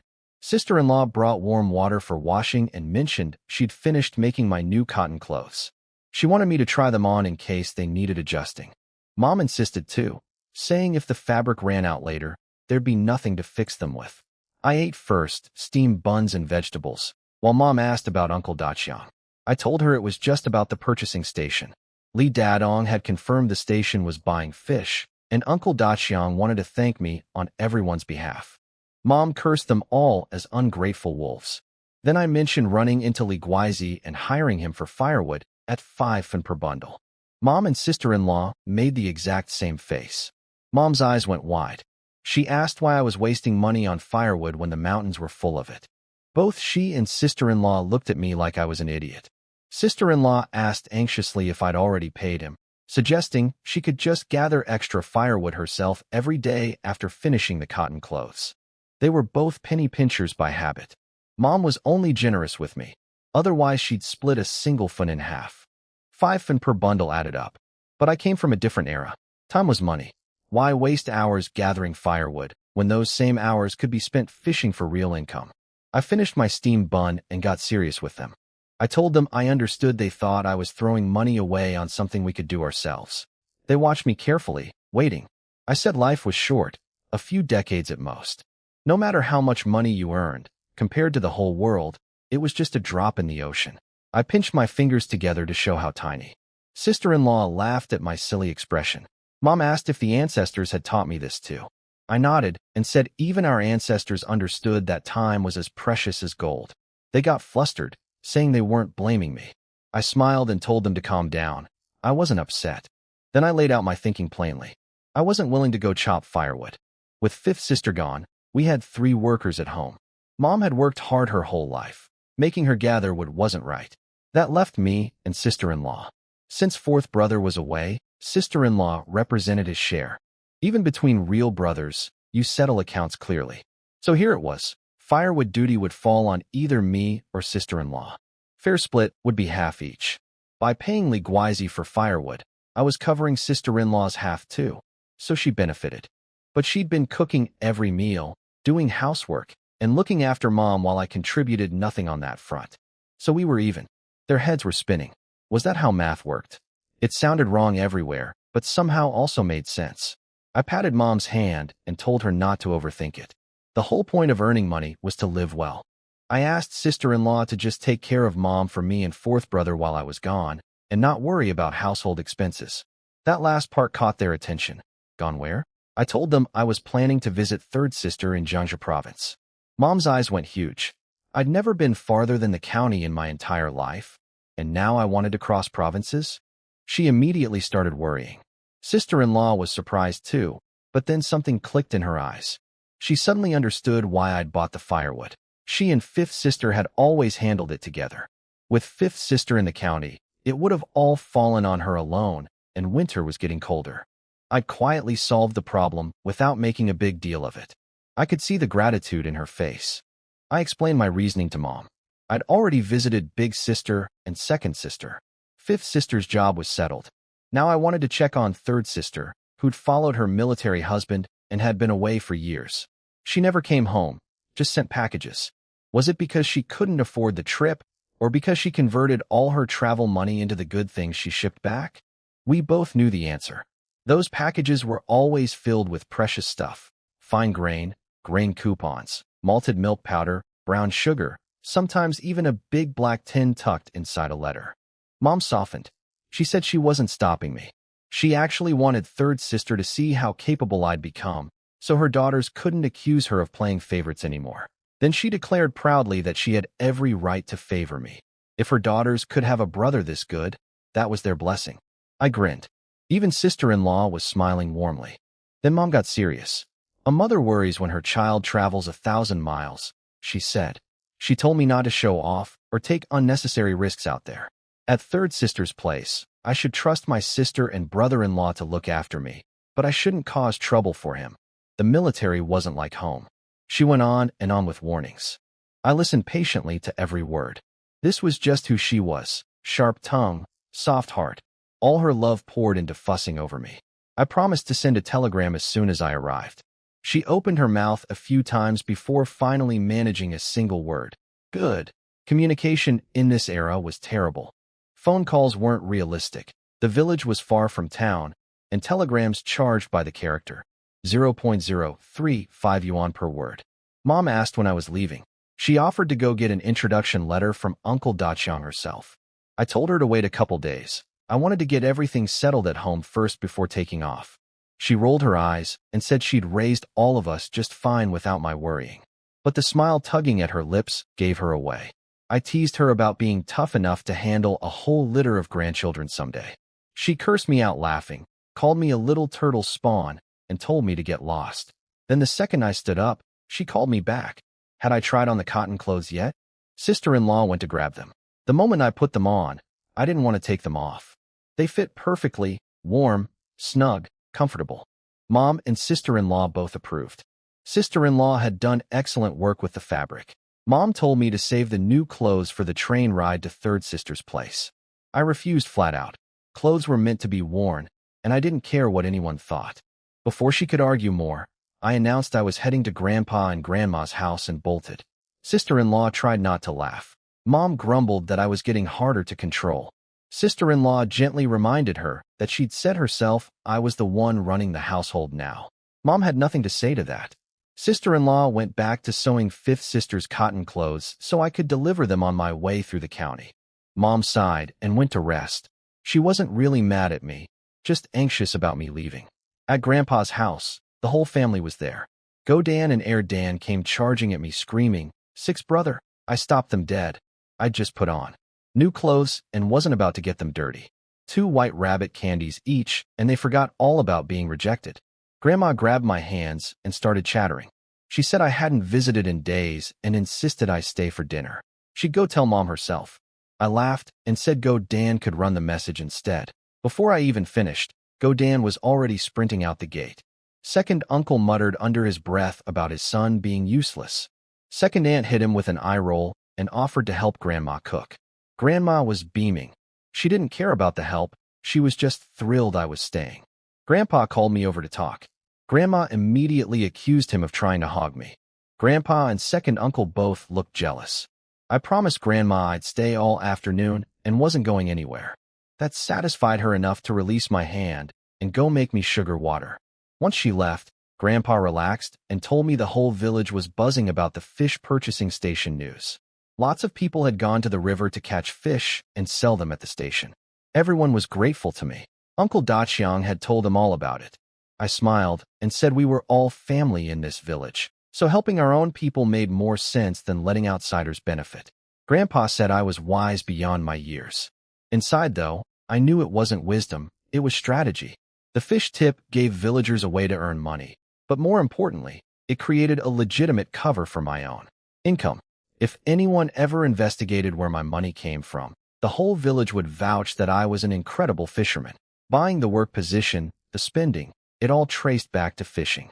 Every neighbor, Every distant relative became a witness to my cover story. Grandpa patted my arm. He said his 2 sons were useless, but his grandson made him proud. Second uncle hung his head. He didn't dare look at either of us when the old man was on a roll. Grandpa started scolding him for standing there eating so much, but never getting smarter. I jumped in before it got ugly, pulling out cigarettes for both of them. I told them to smoke and stop bickering. Second uncle grinned and said I always knew the right thing to say. Grandpa raised his foot, threatening to kick him. Right on cue, Grandma marched back in with a stern face and a cup of sugar water. She scolded Grandpa for picking fights at his age. Did he want to throw out his back? But the moment she turned to me, her expression melted into pure warmth.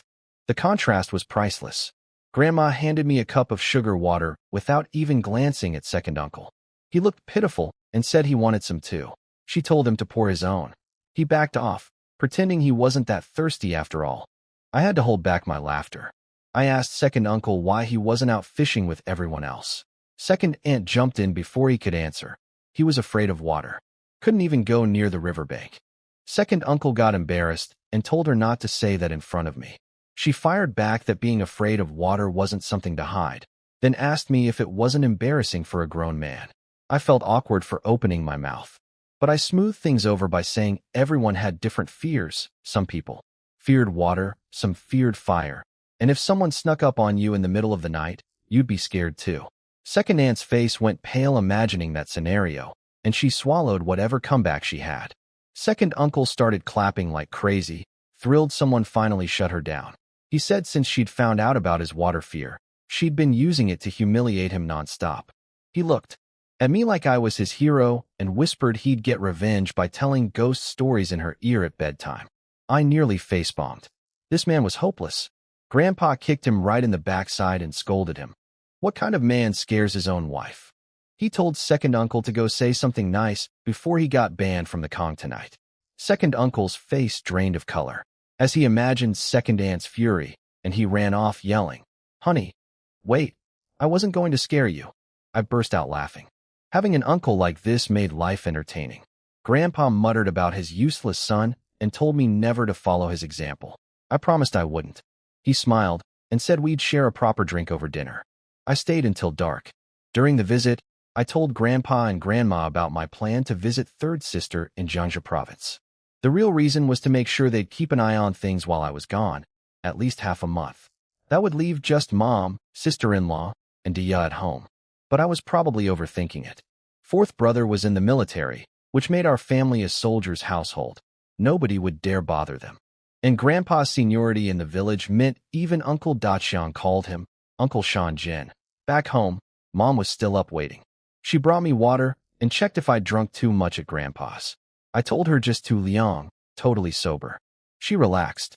She mentioned Li Guizi had already delivered 20 bundles of firewood to the yard corner. She'd paid him. I asked about the quality. She said they were thick bundles, much better than what sister-in-law used to gather. That's why she'd agreed to pay. I gave Mom 20 yuan for the remaining firewood payments since I needed to go to the county tomorrow and wouldn't be around to deal with Li Guizi. She refused at first, saying she had her own money, but I insisted and told her it was settled. After Mom went to bed, I closed my door and entered the spirit spring space. 21 wild boars and 1 black bear. The sight filled me with satisfaction, but I didn't dwell on them long. The 2 acres of sorghum had ripened under the spirit spring water and my mental energy, nearly 2,000 jin. After husking and grinding, it would make sorghum flour. Around here, people mixed white flour with sorghum flour or cornmeal to make blended grain. That was normal food that wouldn't raise suspicion. Then I dealt with the soybeans I'd been putting off. I took out about 100 jin and used my mental energy to press them. Normally a press would yield 20 jin of oil from 100 jin of beans. My spirit spring space method actually produced about 25 jin, though less refined than chemical extraction. Still perfectly good for cooking. Looking at everything in my space, soybean oil, rice, flour, corn, sorghum, pumpkins, my family couldn't eat through all of this in years. I planted the 2 acres with peanuts next. Just as I finished, something shifted. I pulled my consciousness out of the space. Everything around me felt subtly different. The best word for it was wonderful. like something in me or around me had changed in a way I couldn't quite name yet. That night, something strange happened. My senses suddenly expanded. I could feel ants crawling on the outside wall, a mouse poking its head out nearby, Mom snoring next door, and sister-in-law and Dia breathing softly in their room. It wasn't sight. It was hearing and perception amplified dozens of times over. Like a hidden switch in my body had been flipped. When I concentrated, the ability kicked in within about a 10-meter range. But it drained my mental energy fast. After a few experiments, I was so exhausted I fell right asleep. Next morning I tested it again. Still worked. But it came with problems. Useful and useless sounds all poured into my head at once. Mastering this would take practice over time. After breakfast, I headed toward the county. I'd planned to sneak out my bicycle somewhere private, but I kept running into villagers on the road, so that plan died. I bumped into Li Dadong, who looked exhausted, carrying a dripping basket on his back. He'd spent the entire night by the river watching a fish trap. He was embarrassed about it, but explained he was scared the current would wash it away. He'd caught 3 fish over 1 jean and a dozen small ones, about 3 yuan total. He was thrilled. One night's catch nearly equaled a top factory worker's daily pay. I told him to be careful and not destroy his health sitting by a freezing river all night. He said he and his brother Xiaodong were taking turns, so it was fine. I gave him a cigarette, and we chatted about who in the village was catching the most fish as we walked. Before I knew it, we were in town. We split up. He rushed to the purchasing station before his fish died, and I swung by the post office looking for Jiang Feng. He was out delivering mail to another village, so I moved on. Half an hour later, I was on the 2nd floor of the department store. I stood behind the crowd and watched Fifth Sister working the candy counter. She was weighing sweets, counting money and coupons, looking completely natural. Nobody would guess she'd only been working a few days. The candy counter was the busiest one in the whole store. She hadn't stopped moving since I started watching. That was good though. Nothing trains you faster than being thrown into the deep end. Give her a month, and she'd be a different person. I wandered over to Sister Ho's counter. Hers was the quietest spot in the store. Not many people could afford bicycles, so it was mostly browsers. She was cracking sunflower seeds with her head down, as usual. When she heard my voice, she looked up and pointed me toward Fifth Sister's counter. I told her I'd already watched from a distance, but didn't want to interrupt since the line was so long. She laughed and invited me to crack seeds with her. I declined. Once you started, you couldn't stop. She giggled and said I described it perfectly. Maybe she'd stop bringing seeds to work before the manager caught her. I rolled my eyes internally. She was practically cracking them in the open already. She told me Fifth Sister was doing great. The girl was sharp. Some prices even Sister Ho couldn't remember, but Fifth Sister memorized them after being told just once. Sister Ho looked at me with admiration, saying the whole family had good genes. The brother was capable and smooth-talking. The sister was talented and hardworking. Her only frustration was that neither of us would let her set us up on dates. I was happy to hear Fifth Sister was adapting so well. I thanked Sister Ho for mentoring her. She waved it off and said it was all Fifth Sister's own ability. She asked if I wanted to go talk to my sister. I looked at the line that showed no sign of shrinking and sighed. I really couldn't understand. Was candy that amazing? But in this era, even a one-fin hard candy was a luxury. A single piece could make a child the envy of their entire friend group. That kind of happiness couldn't be replaced by anything else. Before I could object, Sister Ho was already walking out from behind her counter, saying she'd cover for Fifth Sister so we could chat. Sister Ho pushed through the crowd, and people parted automatically when they saw she was a clerk. She told Fifth Sister to take a break since her brother was here. Fifth Sister was surprised but grateful. Sister Ho smoothly took over the candy counter, calling out to customers like she'd been there all day. Fifth Sister turned around, and our eyes met. She asked when I'd arrived. I said just a little while ago. I'd seen her busy and didn't want to interrupt, but Sister Ho insisted on switching. Fifth Sister laughed softly and said Sister Ho was incredibly warm-hearted. It took some getting used to at first, but she was genuinely kind to everyone she liked. We moved to the break room so the manager wouldn't see us chatting. I told her everything at home was fine. I'd hired Li Guizi to gather firewood, so winter was covered. She said she was doing well. Eating and living were both fine. She'd come home on her days off. I didn't stay long. I gave her a 500 jean coal coupon and told her to buy coal when she had time off. Keep what she needed for her own room and send the rest home by ox cart. Coal was cheap, 1.5 yuan for 500 jin, but you needed coupons to buy it. City residents got 40 kilograms of coal coupons per month. For cooking and boiling water alone, she'd burned through plenty. She said she still had the 50 yuan I'd given her last time, untouched. I told her to keep enough coal for herself first. The city wasn't like the countryside where you could just burn firewood. Then I told her I'd be heading to Jiangxi province soon to visit third sister. She wasn't surprised since Mom already knew. She told me to be careful on the train and to send her regards to third sister and her husband. I promised I would. I asked her to visit Mom more often while I was gone, then left without going back to say goodbye to Sister Ho. I asked fifth sister to pass along my thanks. Next stop was the Research Institute. The old gate guard was there as usual. I handed him a cigarette. This time he actually lit mine too. He confirmed Director Qian was still in his office, then asked what I'd brought this time. He said the cafeteria food had shot up in quality since I started coming around. I told him this visit was just business, no deliveries. He clicked his tongue and said I'd better hurry up. New Year was coming and everyone was waiting for their welfare benefits. I was shocked he knew about that. He grinned mysteriously and said he'd guessed. Nobody wanted towels or enamel cups for New Year. Everyone wanted a jean or two of meat to take home. He had me again.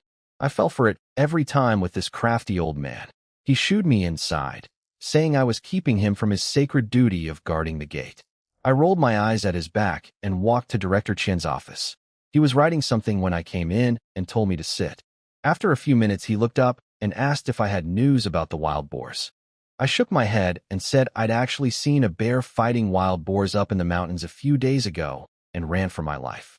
Really, I was here for the travel certificate. His expression shifted to concern. Safety first, he said. I assured him I'd be careful. He pulled out blank introduction letter forms from his drawer. I told him I'd leave in a day or two, once I checked on train tickets. He asked if I was going to Jiangxi province. I nodded. He said he'd write the letter under the name of the Research Institute's Logistics Procurement Department. That was exactly what I needed. The institute's name carried far more weight than a village certificate. With it, buying train tickets and staying at government guest houses would be smooth. In this era, without a proper introduction letter, you couldn't go anywhere. Only officials, scholars, and people on business trips could ride trains. A village certificate would invite extra questions. He quickly wrote out 2 copies. Then he checked his watch and said it was almost quitting time. He'd take me to the cafeteria for a quick meal, and meanwhile he'd send someone to the train station with one of the letters to buy my ticket. He'd track the cost and deduct it from my next delivery payment. That's when I learned even buying train tickets required a separate introduction letter specifying who you were, how many people, the destination, and the travel period. I'd had no idea. I thanked him sincerely. He laughed and slapped my arm, saying he'd had Mahu look into my background and discovered I'd never even left the county before. I almost broke out in a sweat. Good thing he was looking out for me, or I would have shown up at the station with no clue what to do. I tensed up when Director Qian mentioned he'd had Mahu investigate me. I kept my face serious and asked what he meant. He quickly apologized and explained. This was a research institute, a high-security facility. He had to verify I wasn't an enemy agent. It was standard procedure, nothing personal. I activated my new sensing ability. Instantly, I could hear everything. His heartbeat, his pulse, his breathing. It was all steady and calm. He was telling the truth. I relaxed. The issue was probably about the introduction letter. Think about it. I'd asked him to issue an official travel certificate under the institute's name with their stamp. If anything went wrong, the institute would be held responsible first. All he'd done was confirm my identity through Mahu before signing off. On top of 4 boars worth of business, he'd stuck his neck out for me. I owed him for that. The end of work bell rang. He stubbed out his cigarette and dragged me to the cafeteria, the VIP dining room for hosting guests. This was partly to make up for the background check, partly to build our relationship. He called Chef Yang over and told him to cook his best dishes.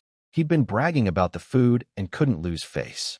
Yang slapped my shoulder confidently and said he had no rivals in this area.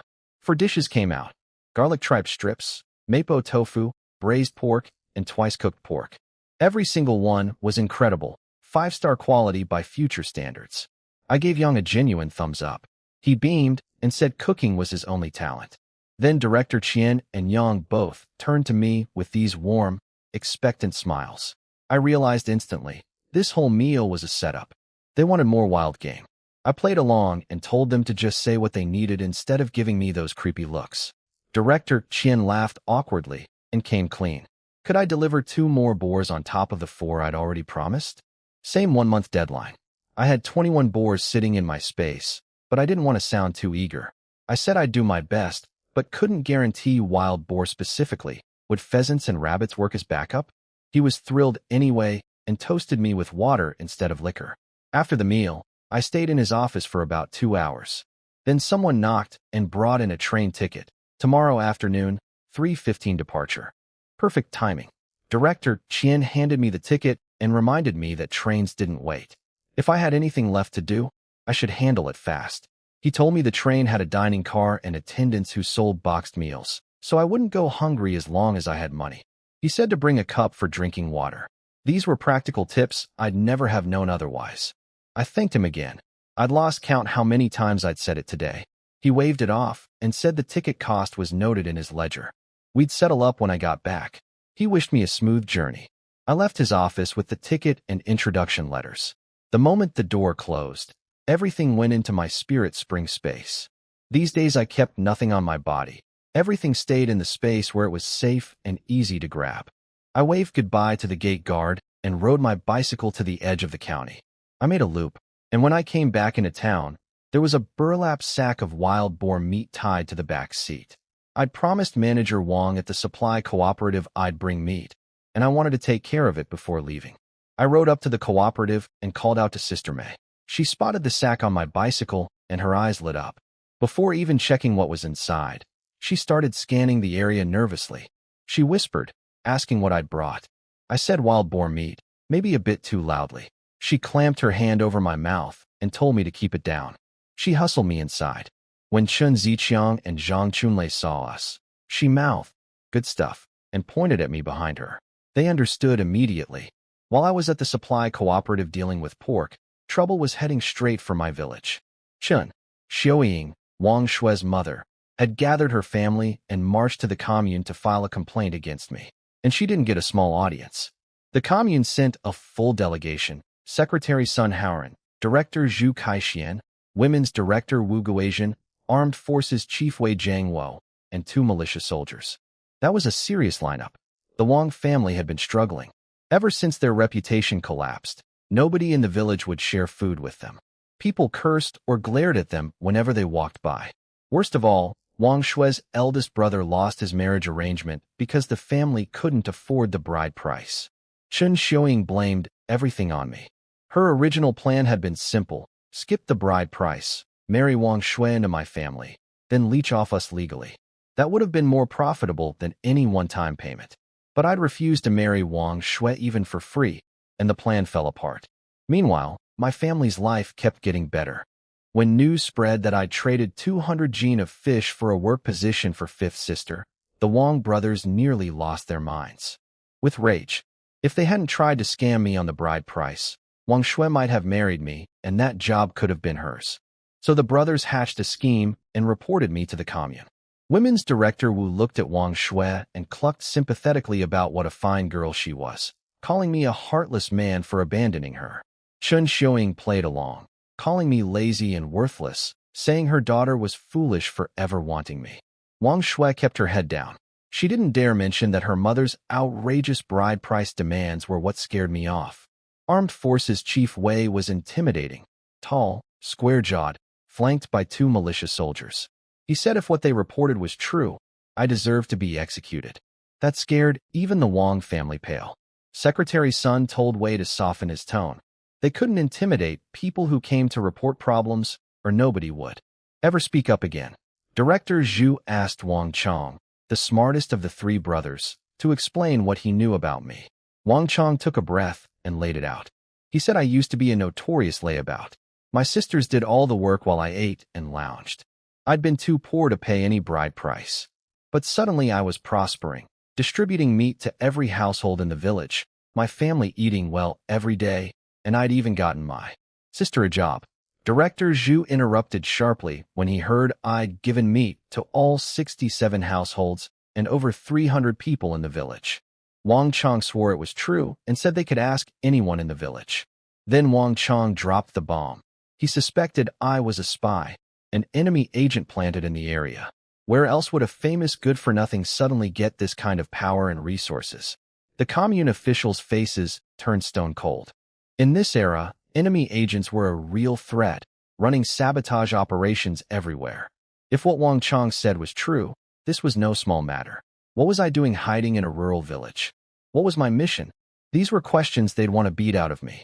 Secretary Sun said they'd noted everything and would go to the village to verify the situation with village chief Li Daqiang first. Chun Xiaoying protested. Why bother verifying what was obvious? Just arrest me and execute me. Sun shut her down firmly, saying they had procedures and would neither wrong an innocent person nor let a guilty one escape. Chun Xiaoying turned her fury on Wang Shui, pinching her waist hard and calling her an ungrateful money-losing investment. She swore that after I was dealt with, she'd have the matchmaker sell Wang Shui off to whoever would pay, because her 3 sons still needed bride money. Wang Shui's face went ashen. She hung her head like someone who'd already accepted her fate. The group arrived at the village office door and called out for Li Daqiang. While I was at the supply cooperative, I had no idea a storm was brewing back home. The Wang family had actually gone to the commune and reported me. Even if I'd known, I wouldn't have worried much. They were clowns picking a fight with the wrong person at the wrong time. I'd built too many layers of protection, tying my personal gains to the collective good. They had no idea what they were up against. Inside the supply cooperative's break room, I opened the burlap sack. Manager Wang and Sister May's eyes lit up. 31.3 gene of trimmed pork, front leg cuts with nice fat marbling. Everyone wanted it. Manager Wang sent Chen Ziqiang and Zhang Chunlei back to the front, threatening to cut them out if they didn't move. They left reluctantly, glancing back every few steps worried the best cuts would be taken. Manager Wang said the black market price for meat like this was 2.3 yuan per gene and asked me to name my price. Sister May agreed. Even with money, you couldn't find meat these days. She pleaded not to be left out. I told them 2.2 yuan per gene, below black market price. They protested it was too cheap, but I insisted. If I'd wanted top dollar, I would have sold to Director Qian at 3 yuan per gene. This was about maintaining the relationship. I added one request. Help me get a crate of Maotai next time. Manager Wang laughed and asked what I needed so much liquor for. I told them the truth. I wanted to store it and drink it when I was old. Nobody believed me. I shrugged and made up a story about using Maotai to trap wild boars. Pour some out, and the boar drinks itself unconscious. Sister May's eyes went wide. Manager Wang quickly pulled her aside and suggested it was probably a secret hunting technique, like Wu Song drinking before fighting the tiger. That explanation satisfied her better. Manager Wang counted out 68.9 yuan, rounding up slightly from 68.86. I tried to give change for the extra fun, but he waved it off. Then he promised to set aside a whole crate of Maotai for me next month. My face must have lit up like a lantern. He noticed I'd been stone-faced counting money, but suddenly transformed at the mention of Maotai. He told me to go easy on drinking at my age. I swore I barely drank. What they didn't understand was why I was really excited. November was almost here. Once I returned from visiting third sister, there'd only be December left before 1961. The year Maotai would be designated the national liquor. After that, even with money and coupons, it would become nearly impossible to buy. And this was a full crate, 24 bottles. In the future, each bottle from this era would be worth around 900,000 yuan. That crate was worth over 20 million. This wasn't liquor, it was wealth, culture, history. The 1 mao per gene discount I'd given was the best investment I'd ever make. I said my goodbyes and rode my bicycle home. Back at the village, the commune delegation had arrived. Director Zhu slammed the table in the village office and demanded Uncle Daqiang explain what was going on with me. Uncle Daqiang played dumb perfectly. What was going on? He had no idea what they were talking about. Could someone please explain so he could answer properly? Secretary Sun smiled thinly and told Director Zhu to lay it out. He emphasized the word, village chief, with a heavy tone, part warning, part pressure. There was bad blood between them. Last year during production reporting, Uncle Daqiang had honestly reported low crop yields, ignoring Secretary Sun's signals to inflate the numbers. While truthful, His report made the commune look bad compared to other villages that exaggerated. That had stuck in Sun's mind like a thorn. I was still on my way home and had no idea what was happening. But even if I'd known, I wouldn't have been worried. The Wong family were clowns who'd picked the wrong opponent.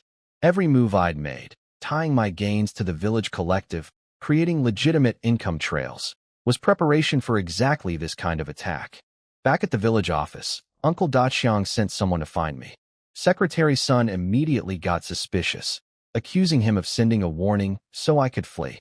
Uncle Daqiang stood his ground without flinching. He said he was a party member and a government cadre, not my personal servant. He was simply calling the person being discussed to come speak for himself. Sun told Wang Chong to repeat his accusations. Wang Chong eagerly launched into it again, with his mother Chen Xiuing egging him on. But the villager who'd gone to find me also spread the word. News ripped through the village like wildfire. The commune had come to cause trouble for me. When people heard it was about the meat distribution, they were furious. I'd hunted the boar myself, shared it with everyone instead of keeping it. And now someone had reported me? They grabbed whatever they were holding and marched toward the village office. Uncle Daqiang was already losing his temper inside. When Wang Chong talked about the meat distribution, Uncle Daqiang wanted to punch him. He explained that the boar was hunted by me, handed over to the village voluntarily, and distributed with everyone's unanimous consent. Wang Chong shouted that he was lying, then pulled out his trump card. Wild boars belonged to the collective. How was it fair that I'd taken dozens of gene for myself? The commune officials paused at that. Director Zhu asked Uncle Daqiang why I'd gotten such a large share. Right on cue, a flood of villagers poured in. Ma Fong, the woman who'd married into our village from Wang Village, spotted Chen Xiuing immediately and understood everything. She spoke up like a knife cutting through lies. She told the commune officials that everyone had been present during the distribution. What I'd taken home was the stuff nobody else wanted, organ meat, scraps, and offcuts.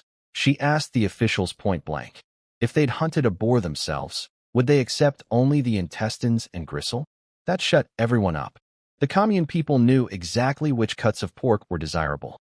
They asked themselves honestly, if they'd killed a boar, would they really hand the whole thing to the village? And I hadn't just shared it. I'd taken the worst parts for myself. Secretary Sun's glare swung toward the Wang family. Wang Chong was stunned. He stammered that he hadn't known those details. He'd only heard I'd taken dozens of gene. Then he pivoted. Forget the meat.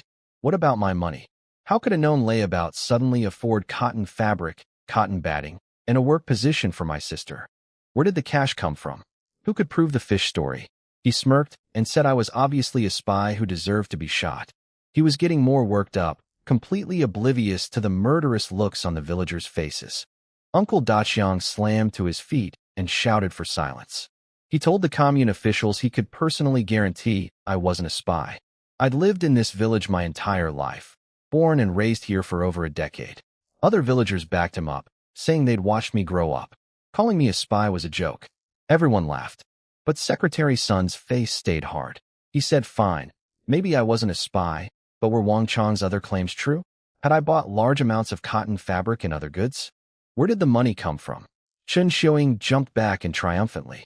When they demanded a bride price, I'd said I was broke in front of witnesses. Her whole village could testify. So where did I suddenly get money? Since you want to know so badly, I'll tell you myself. I stepped through the crowd to the front and looked straight into the eyes of everyone in that room. I arrived late because on the way, someone told me Chen Xiuing had reported me to the commune. Mom was shaking with rage. I had to calm her down before heading over. When I walked in, the villagers were relieved to see me. Uncle Daqiang nodded. The commune officials all fixed their eyes on me. I kept calm and smiled. I told them simply, I was Li Youfu, born and raised in this village, not a spy. Secretary Sun wasn't impressed. He said being local didn't prove anything. Enemy agents could recruit locals too. He demanded I explain where my money and coupons came from. If I couldn't, they had grounds to suspect me of being connected to enemy agents. Nice hat he was trying to put on my head. If I hadn't made preparations, this could have gone badly, for me and Uncle Daqiang both. I looked at the Wang family and smiled. Before explaining anything, I said I needed to clear up a few things. First, the marriage situation. I told everyone that Wang Shui's family had demanded 100 yuan bride price through the matchmaker. I refused. My family refused. Every person in Wang village witnessed this. The crowd exploded. 100 yuan? People called the Wang family insane, greedy, shameless. Women's director Wu turned on Chen Xiuying with fury. She'd been told I was some heartless man who abandoned Wang Shui after getting rich. Now the truth was out. Chen Xiuying went white and couldn't form a sentence. Second, the meat distribution. Armed Forces Chief Wei cut me off, saying they'd already confirmed the facts. I'd handed the boar. To the village, the distribution was a collective decision, and I'd only taken the parts nobody else wanted. Case closed, no revisiting it. I made him confirm that on the record. Third, the money. I told them the town purchasing station was buying fish. Large fish at 4 mao 5 per gene, small fish at 3 mao 5. Wang Chong screamed that was impossible. I turned to my villagers and asked if I'd ever lied. The response was deafening. Dozens of voices shouting, no, one louder than the next. The commune officials' faces changed. If this was true, my income was easily explained, and it could be verified in minutes. Wang Chong yelled that I was profiteering and should be arrested. I almost laughed. Did he think the commune leaders were as stupid as him? Then I pulled out my real weapons. From inside my jacket, actually from my spirit spring space, I produced Director Qian's official procurement certificate. It had the Research Institute's letterhead, my name, the purpose, and a red official stamp at the bottom. Impossible to fake. This proved I was an authorized purchaser, not a profiteer. Before they could respond, I handed over the second document, my travel certificate from the Institute, issued today. I told them I wasn't some lazy bum. I had a position and drew a salary. Could I now prove I could afford a few meters of cloth and some cotton batting? My voice wasn't loud, but it made everyone's scalps tingle. Wang Chong screamed that he didn't believe it. Wei Jiangwo roared for them to shut up. He was a military man. Facts were facts, and these people were still arguing with evidence right in front of them. Secretary Sun, Director Zhu, and Women's Director Wu all looked at me with completely different eyes now. They personally handed my documents back and formally apologized. Sun said the County Research Institute was a well-known key national facility. Even a level 10 clerk there earned 27.5 yuan monthly, more than enough for cloth and cotton. Then I turned to the Wang family and addressed the officials. The facts proved my innocence. But this family was rotten to the core. They tried to extort 100 yuan bride price, failed, and chose to file false accusations. I asked everyone to think about what that meant. If they could fabricate charges against me today, they could do it to anyone tomorrow. Anyone whose life looked slightly better would become their target. Did we even want to keep living if that was allowed? This was my final move, another open strategy. I wasn't just defending myself. I was putting everyone on the same side of the boat. The villagers had been earning money selling fish thanks to my tip. If the Wang family's accusations had stuck, that income could be labeled profiteering too. Every single person in the village had something to lose. The realization hit them hard. People started shouting, "Send the Wang family to the labor farm for reform. Don't let these saboteurs stay in the commune." The anger was a tidal wave. The 4 commune leaders felt the pressure. Wei Jiangwo spoke first. He agreed with me completely.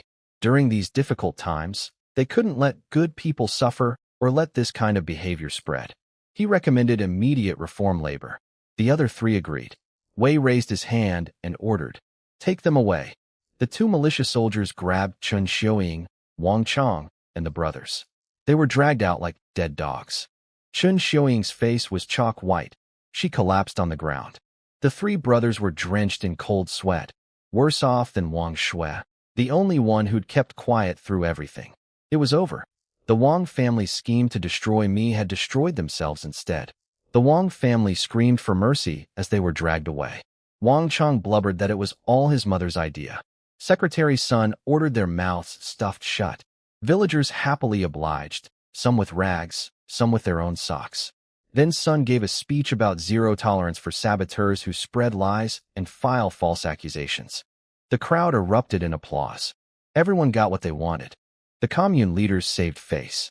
I got my name cleared, and the Wang family got dragged off to the labor farm for reform, with no idea what awaited them there. They'd only understand when it was too late. But that wasn't my problem anymore. They were just passing characters in my life. I shook hands with each commune leader as they left.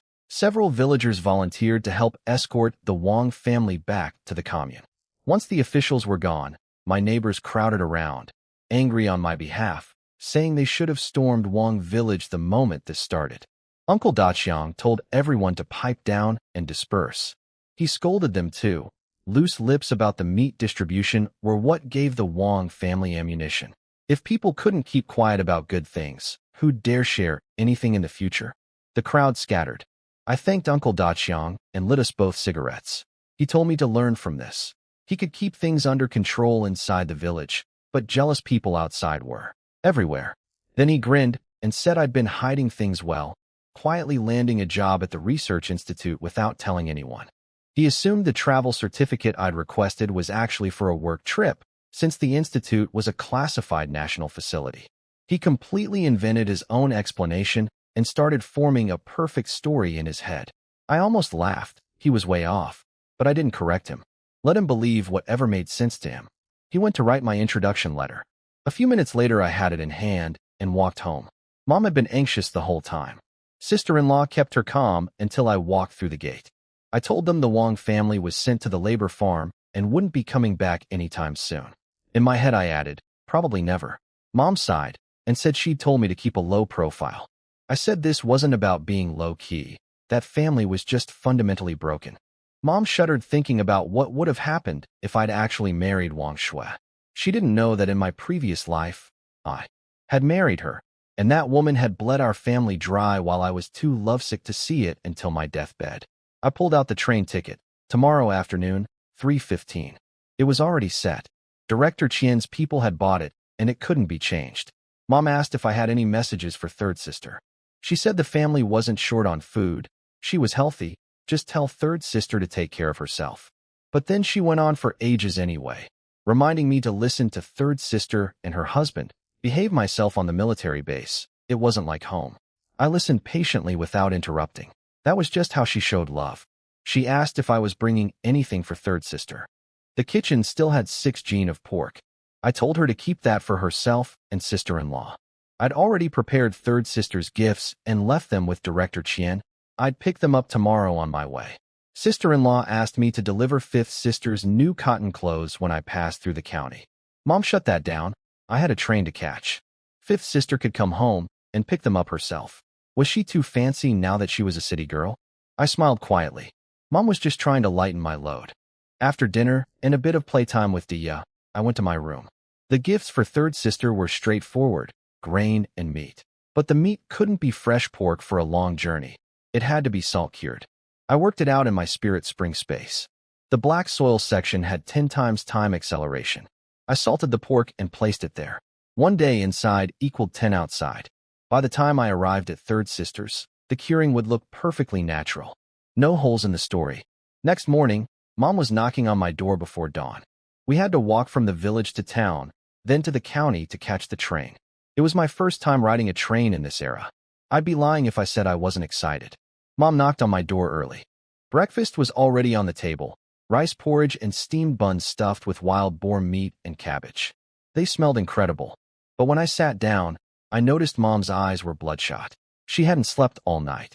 She'd been up making those buns for me to take on the road. I told her to go rest after seeing me off. She waved it off and kept fussing.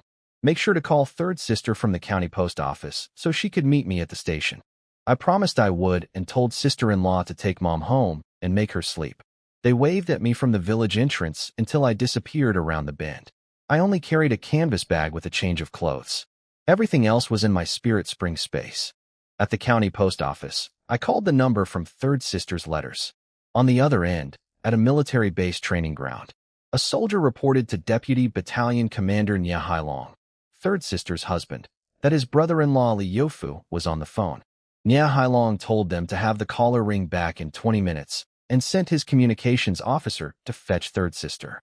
His buddy teased him, asking if his brother-in-law was really that scary. Nia Hailong grumbled that third sister, Li Lady, was great in every way except she spoiled her useless little brother rotten. He figured I was calling to beg for money or stuff again. He'd rather keep training his soldiers and let his wife deal with it. He had no idea how much things had changed. When I called back and told third sister I was coming to visit, she was so shocked she could barely speak. I gave her my arrival time and hung up. She stood there stunned. then realized she needed to talk to her husband about this. At the train station, my excitement gradually faded as I waited. This era's trains averaged 40 to 60 kilometers per hour, nothing like future high-speed rail. The journey from the county to Jiangxi province would take about 40 hours, 2 days, and 1 night. I'd arrive around 7 in the morning. The good news was that trains weren't crowded yet.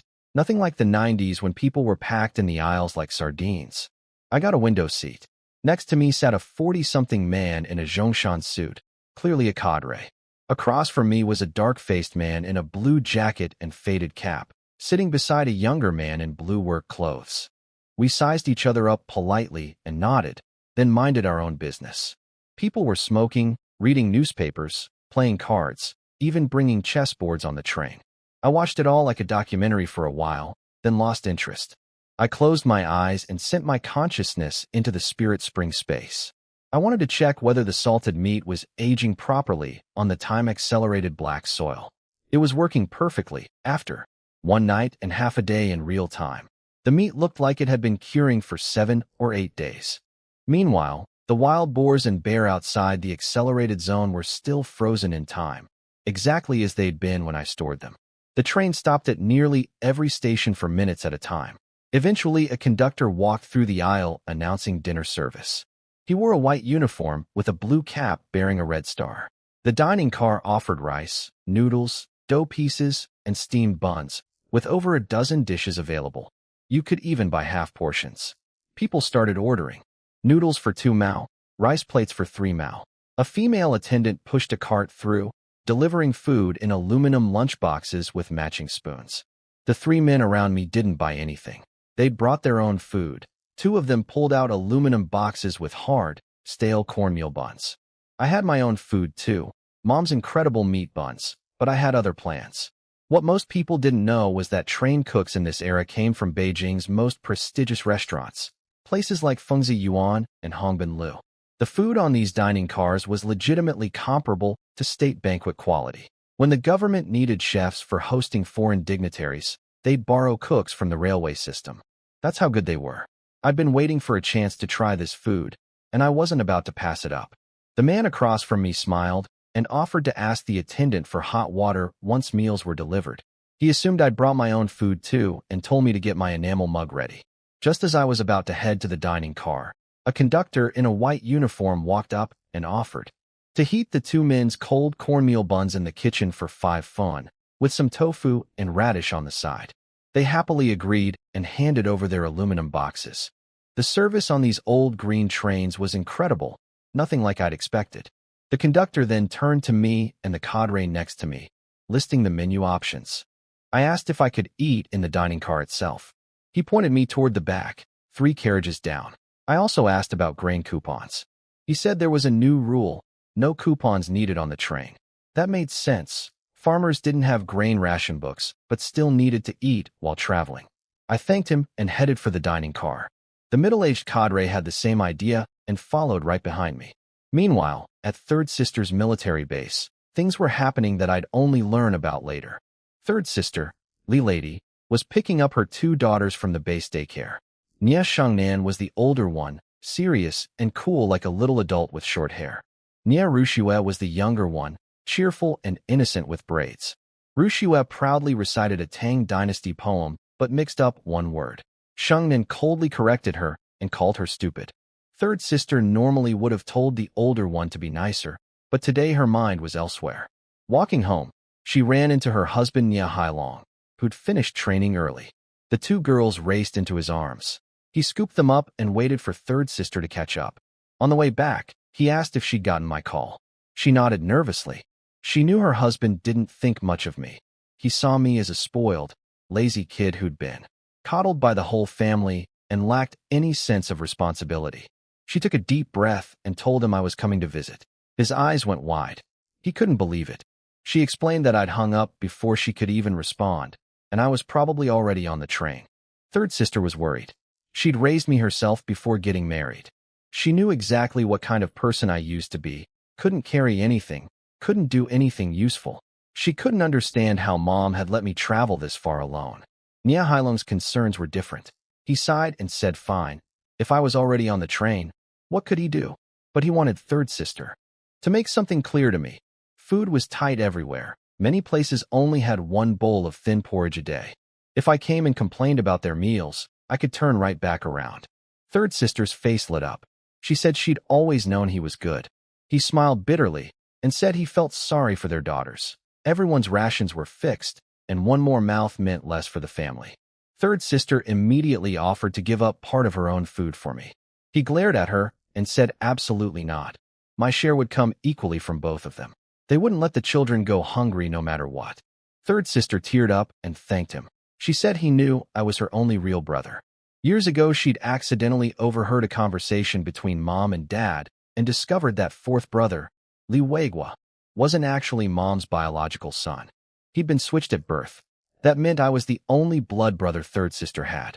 While I was on the train, things I'd only learn about later were happening at third sister's base.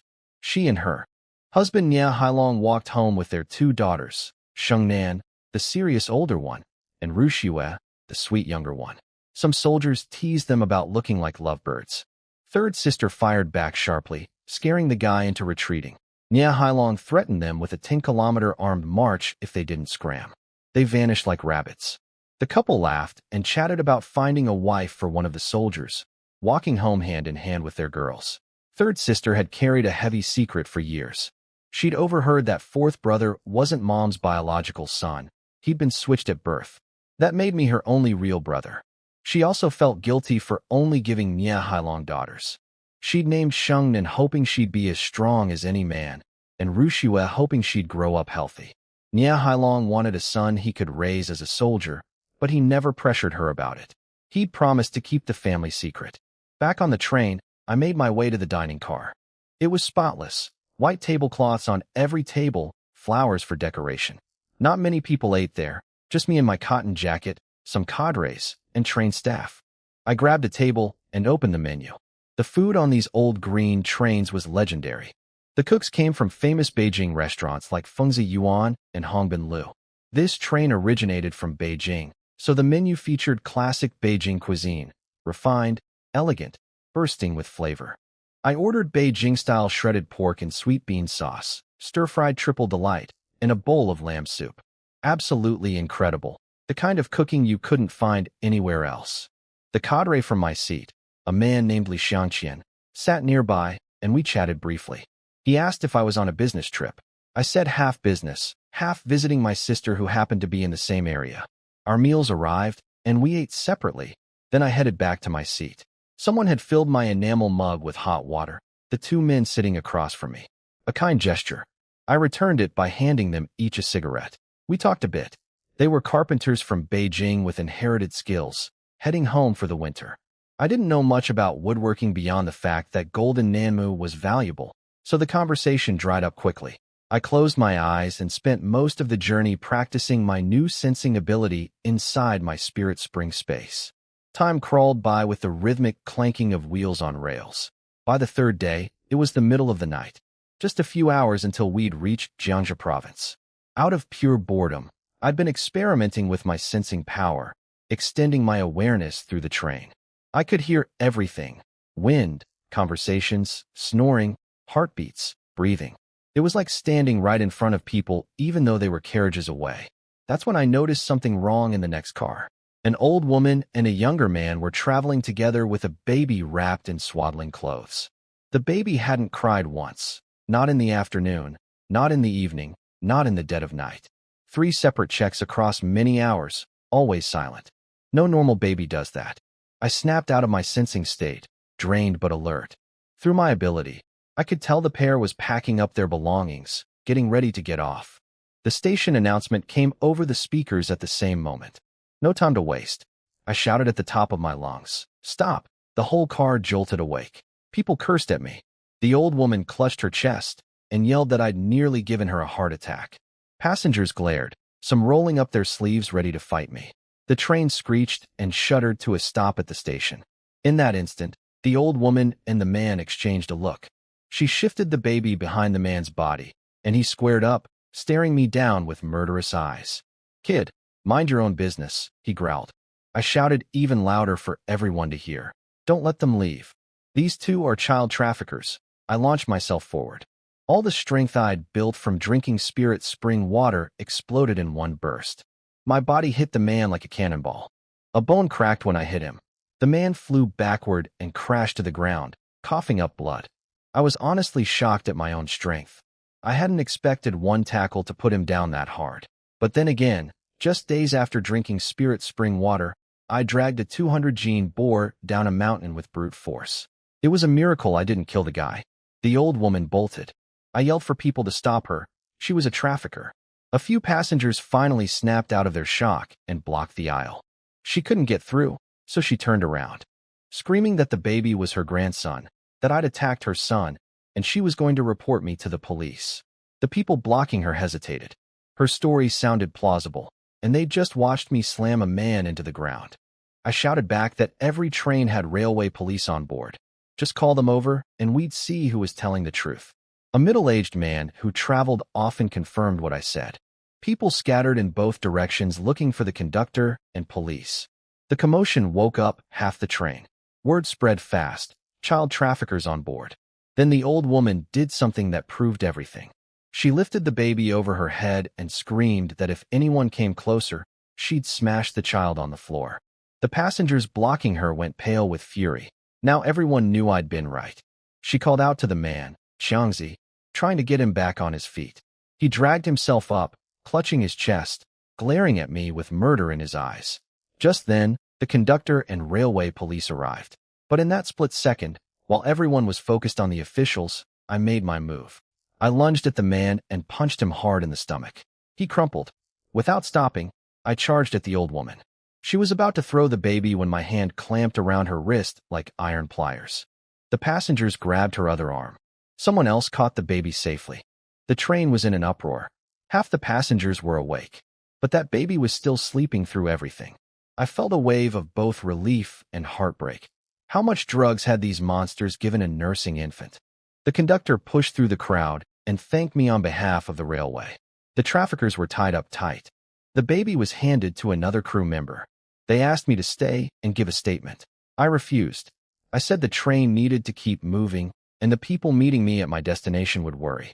The real reason was simpler. In this era, driving a few dozen kilometers took an hour or two. With no good way to communicate, I couldn't afford delays. They were surprised. This was an era when cooperating with police was a point of pride. The railway would send a commendation letter to your work unit, which could even lead to a pay raise. But I had no real work unit to command. The railway policeman didn't push it. He just asked for a way to contact me. I thought for a moment and gave him third brother-in-law's military address. The officer's eyes lit up, thinking I was a soldier. I corrected him. It was my brother-in-law's place. I was just visiting family. They took the two traffickers and the sleeping baby off the train. The whistle blew, and we started moving again. Back at my seat, Li Xianqian, the cadre, gave me a thumbs up. He asked how I'd spotted the traffickers. I couldn't tell him about my sensing ability, so I made up an explanation. This train wasn't crowded, so a pair traveling with a swaddled baby stood out. And in all those hours, the baby never cried once, never fussed, never made a sound. That wasn't normal. He jumped ahead of me, so you shouted to test their reaction. I thought to myself, you just handed me the perfect excuse. I nodded and said their response immediately gave them away. He studied me for a moment and said my observation skills were impressive. He called me good material. I asked what he meant. He waved it off and told me to get some rest. My stop was in 2 hours. That caught me off guard. How did he know where I was getting off? He said I'd just given the police my brother-in-law's address, and he happened to have visited that area before. I nodded, half believing him, and closed my eyes. But something about Li Xianqian felt off, more than just a regular cadre. As I drifted off, I didn't hear him murmur under his breath, "Kid's pretty sharp." I kept my guard up about Li Xianqian. Something about him felt like a recruitment pitch, and I had too many secrets to get involved with anyone trying to pull me into something. My only goal was to quietly help the people who deserved it, the pioneers building this country while going hungry. I often wondered what they could accomplish if they actually had enough to eat. I went into my spirit spring space to prepare Third Sister's gifts. I had hundreds of kilograms of fine rice and flour, and over 2,000 kilograms each of cornmeal, sorghum flour, and brown rice. But Third Sister was sharp, not easy to fool like Mom or my other sisters. I had to be careful about what I brought out and how much. I put together 50 jin total, 2 jin of polished rice mixed with 3 jin of brown rice, 5 jin of white flour, 20 jin of sorghum flour, and 20 jin of cornmeal mixed with some coarser corn flour so it wouldn't look too refined, plus about 5 jin of salt-cured pork. That was plenty. Any more would raise questions. I'd only brought this much because I'd be staying a few days and eating their food. The announcement came over the speakers. We were arriving at the Jiangxia province station. I said goodbye to Li Xiangqian. He closed his eyes and didn't notice that when I grabbed my snakeskin bag, it had gotten considerably heavier with grain from my space. Stepping off the train, I looked around curiously. Low flat buildings everywhere. The platform had workers pushing flatbed carts loaded with boxes, very much this era's style. Not many passengers compared to what trains would look like in the future. Outside the station, third sister was already waiting. She had short hair that didn't pass her shoulders and stood there looking sharp and capable. She'd followed her husband to this military base 6 years ago when I was only 12. She was probably wondering if she'd recognize me. I spotted her first. Third sister. I waved hard and walked toward her carrying my bag. She froze for a second. I'd changed completely, taller, broader, a grown man now. She had to look up to see my face. 6 years had turned a little brat into someone she barely recognized. She asked where her husband was. I got an eye roll. He was military. He had discipline to follow. Not everyone was as free as me. Then she scolded me for coming so far alone. How could Mom let me travel like this? She grabbed for my bag, saying I must be tired after such a long ride. I told her I'd carry it myself. It was heavy. She insisted and grabbed it anyway. Her eyes went wide the moment she felt the weight, over 50 jin. She asked what was inside. I said I'd show her when we got home. We stopped at a wonton stall near the station. She ordered 2 bowls. The wontons were shaped like little gold ingots, topped with scallions, steaming hot. Delicious. Every bite was full of meat flavor. I didn't notice that Li Xiangqian had walked out of the station behind us and gotten into a military vehicle. While I ate, third sister couldn't touch her food. She started asking questions. What was really going on at home? Mom's last letter mentioned my matchmaking. Was something wrong? I told her everything was fine. Mom was eating 3 steamed buns per meal and was healthy. Fifth sister had gotten a job at the county department store with a monthly salary. I'd come to visit because things were settled at home, and Mom had approved the trip. I pointed out that without an introduction letter, I couldn't have even boarded the train. Third sister didn't hear the last part. Her brain was stuck on what I'd said before. Mom eating 3 buns per meal? Fifth sister working as a sales clerk, one of the top 8 jobs? She knew every word I'd said, but together they made no sense. She wasn't being negative. She just knew our family's reality. Without fourth brother's military allowance and her own packages, the family would have collapsed long ago. Mom, fifth sister, and sister-in-law were half laborers at best, and the old me was a notorious freeloader. During the village canteen period, a bowl of wild vegetable paste was a good day. 3 steamed buns per meal? Impossible. The wonton seller brought our bowls. I ate happily.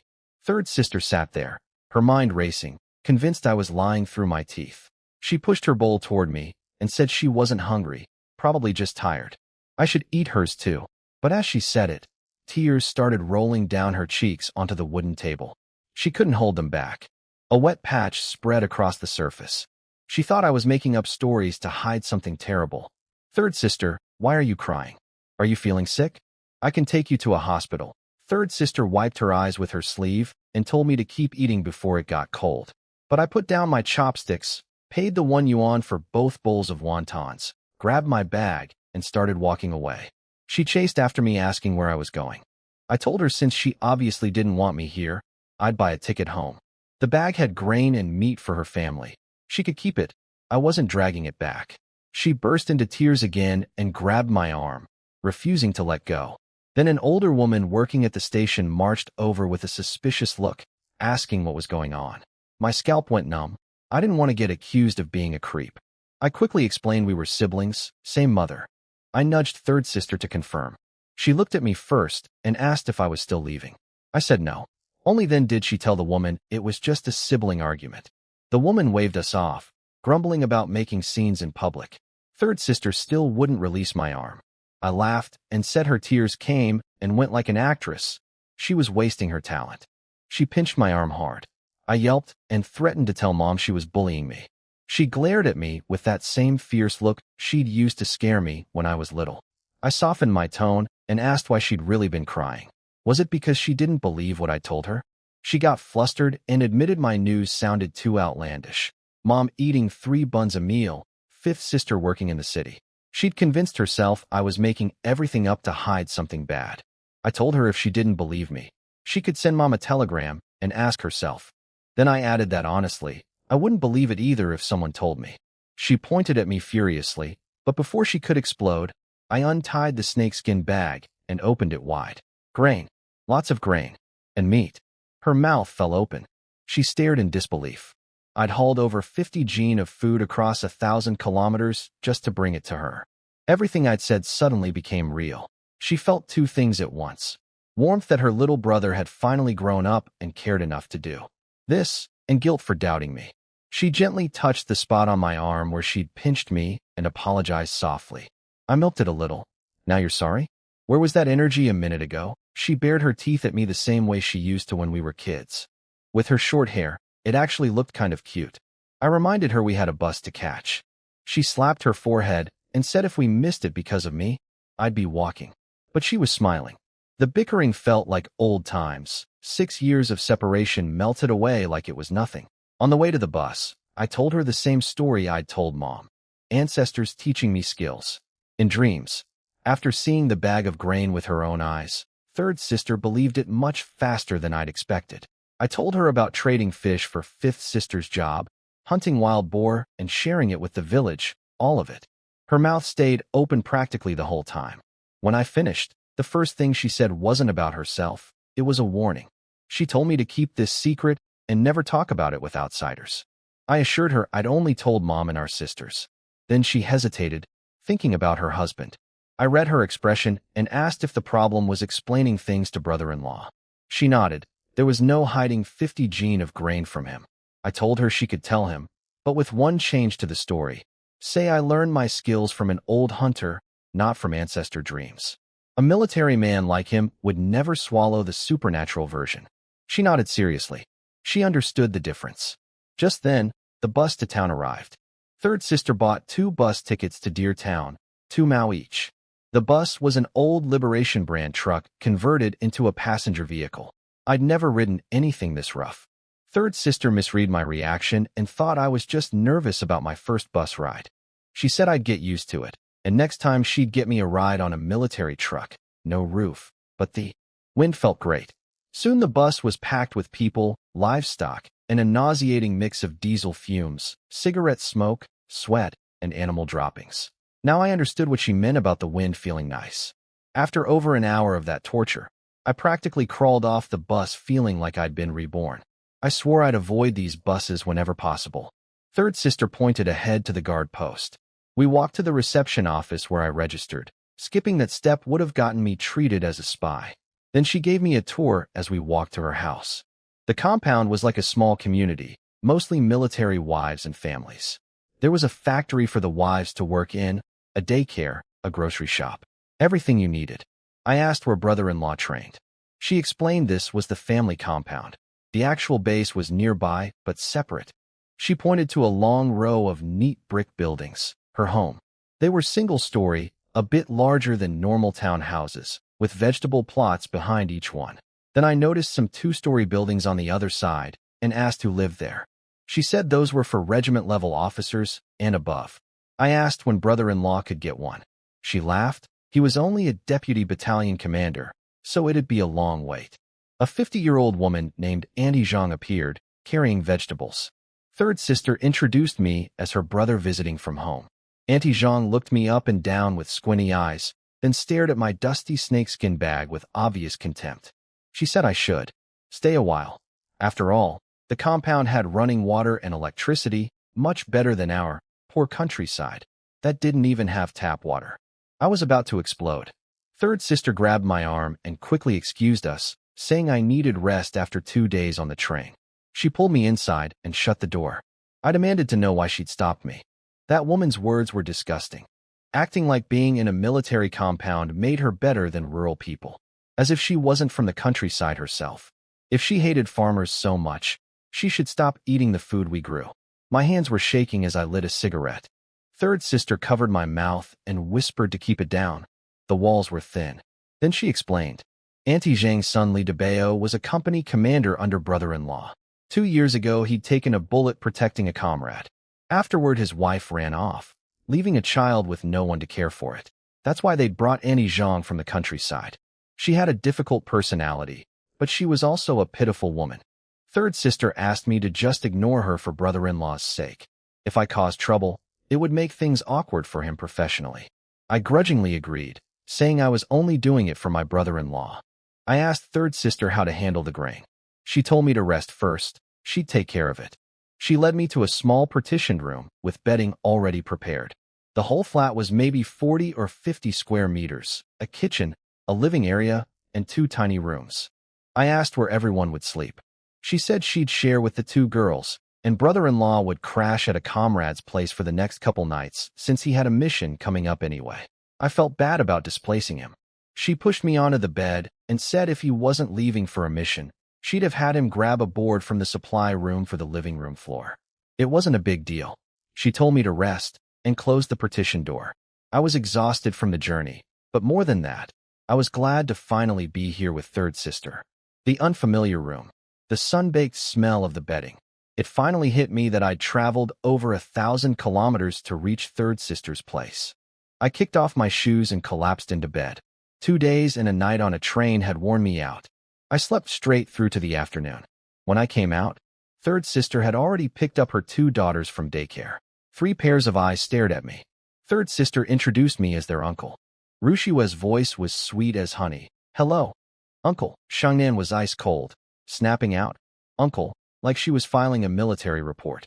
True to her name, surpassing males, I pulled out some white rabbit candies. Rushiwa happily took 2 and thanked me. But Shangnan refused with a straight face, saying her dad told her candy would ruin her teeth. Rushiwa immediately panicked and gave hers back too, nearly crying about her teeth falling out. I tried not to laugh.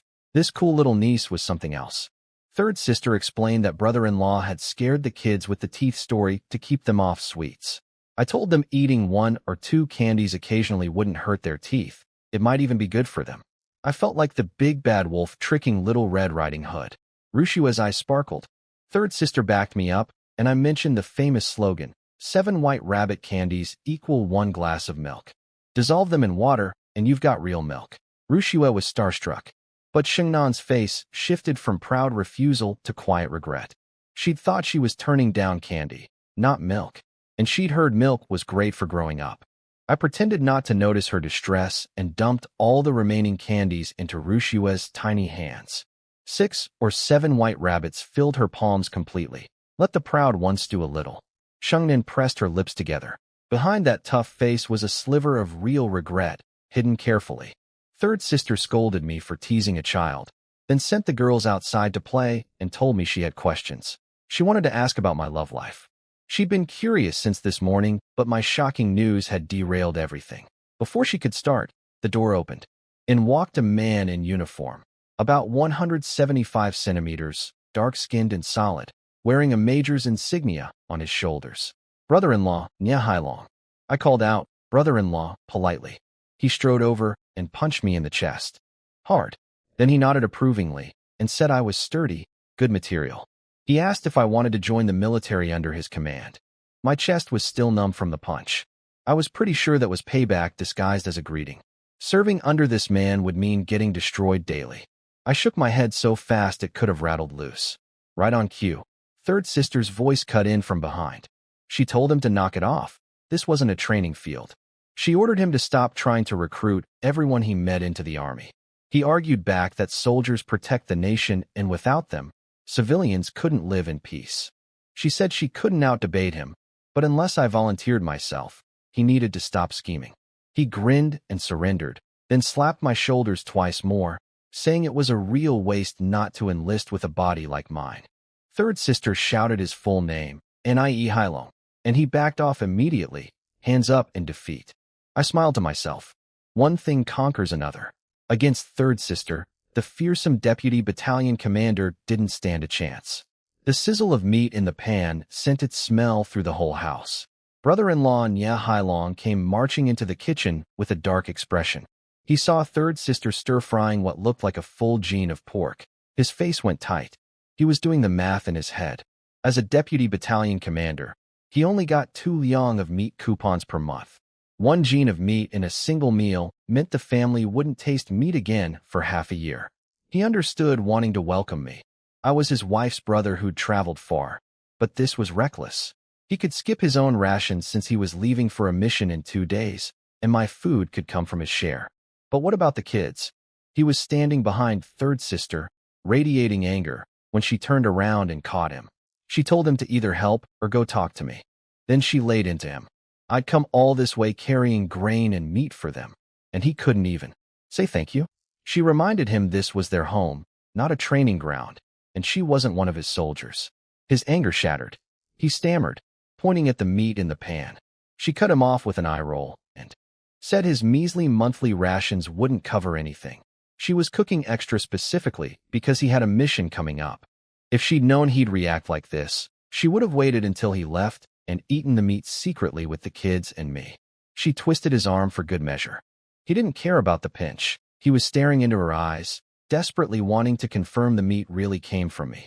Outside, something was happening that I'd only piece together later. The 2 girls had stopped playing. They could smell the meat. Little Rushiwe's eyes went wide as saucers, locked onto the house, nostrils flaring. Shengnan, the serious one, pulled her sister's hand and made her promise something. Don't eat any meat at dinner. Rushiwe's face crumpled. They hadn't had meat in a month. Why couldn't she eat it?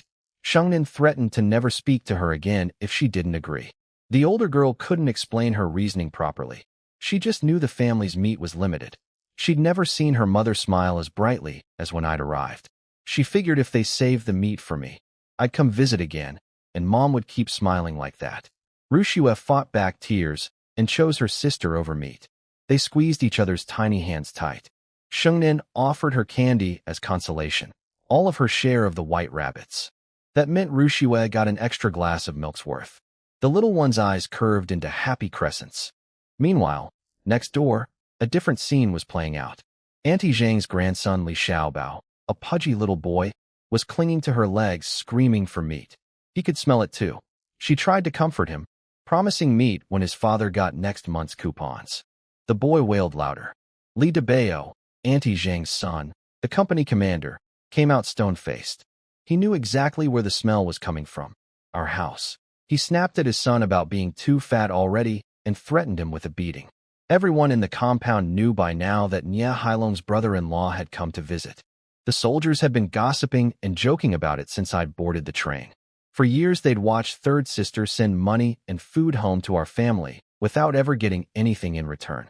Letters from home only asked for more, never mentioning how anyone was doing. Some comrades teased brother-in-law that he hadn't married a wife. He'd married third sister's entire family. That's why Li Debao was angry. He understood Nya Hailong's struggle, but Annie Zhang wasn't having it. She demanded her son go over to our house with a bowl and ask for meat. Surely Nya Hailong wouldn't refuse a comrade's family a single bite. She was that kind of person, unreasonable and shameless about it. The meat smell was driving her just as crazy as her grandson. Next door, things were getting interesting, though I'd only learn the details later. Annie Zhang was pushing her son Li Debao to go to our house with a bowl and ask for meat. Debao was horrified. Nya Hailong was his superior officer, but Zhang kept needling him. She said if Debao hadn't taken that bullet for a comrade years ago, the deputy battalion commander position would have been his, not Nya Hailong's. Debao nearly had a heart attack and clamped his hand over her mouth. He explained that Nya Hailong had earned 3 second-class merit citations on dangerous missions. The promotion was rightfully his. If anyone heard her talking like that, he could be discharged. That finally shut her up, but she switched tactics. Little Xiaobao was motherless. His wife had run off. Couldn't a fatherless boy just have 1 bite of meat? And besides, the food would only end up going to third sister and her freeloading brother anyway. That hit Debao's weak spot. Raising a son alone was his deepest wound. He reluctantly agreed to try. Zhang gleefully told the boy to grab a bowl, a big one. Debao glared but said nothing. Meanwhile, Brother-in-law had seen the 50 gene of grain I'd brought. His eyes went round. Third sister was glowing with pride. For once, her family had given instead of taken. She'd always felt one step below her husband because her side only ever asked for help. Now she could finally hold her head up. She told him the cover story. I'd learned hunting from an old mountain man, and he accepted it. Dinner came together. Third sister made steamed buns from the mixed grain I'd brought, cornmeal, sorghum flour, and a little white flour. 2 big plates of stir-fried cabbage with pork and radish with pork. For this era, 2 meat dishes was pure luxury. The vegetables soaked in pork fat tasted incredible. Third sister's cooking wasn't fancy, but it had that homemade warmth to it. She looked at me expectantly after I took my first bite. I told her it was even better than Mom's cooking. She beamed. Brother-in-law smartly complimented her too, then added that I should find a wife who cooked well. That was a mistake. Third sister's face darkened instantly. She asked about my matchmaking situation. She'd almost forgotten. Brother-in-law shot me a nervous glance. I told them calmly about the Wang family demanding 100 yuan bride price. Both their jaws dropped. I shrugged and said I'd turn them down myself. A family that greedy would only cause more problems later. They both agreed. Third sister immediately offered to find me a military girl from the base. Brother-in-law nearly choked on his food. She glared at him and asked if he thought I wasn't good enough. He quickly denied it, hands up in surrender. Then third sister mentioned she wanted to use some of the remaining meat to host brother-in-law's comrades for a meal, a goodwill gesture. Right then, someone knocked on the door. Third sister frowned. Who comes knocking during dinner? She got up to answer. I noticed something else during the meal that I kept to myself. Shengnan and Rushua had come back from playing with freshly washed hands, sat down properly, and eaten their buns, but neither girl touched the meat. Not once. They chewed their plain steamed buns while 2 plates of pork sat right in front of them. Rushua kept sneaking glances at the dishes, then looking at her sister, who sat there with a perfectly composed face, eating steadily without reaching for a single piece. I didn't say anything yet, but my heart clenched. When someone knocked, third sister opened the door, thinking it was someone looking for brother-in-law about military business. It turned out to be Li Debao, the company commander from next door. Brother-in-law headed to the door, stuffing the rest of his bun in his mouth. With them both at the door, I turned my attention to the 2 girls. I'd already noticed neither of them had touched the meat. I asked playfully why they weren't eating any. Was Mom's cooking not good enough? Shengnan kept eating her bun quietly. No expression, no answer. Little Rushua scrunched up her face and said she didn't like meat, and I should eat more. I picked up a piece, popped it in my mouth, and made a big show of how juicy and delicious it was.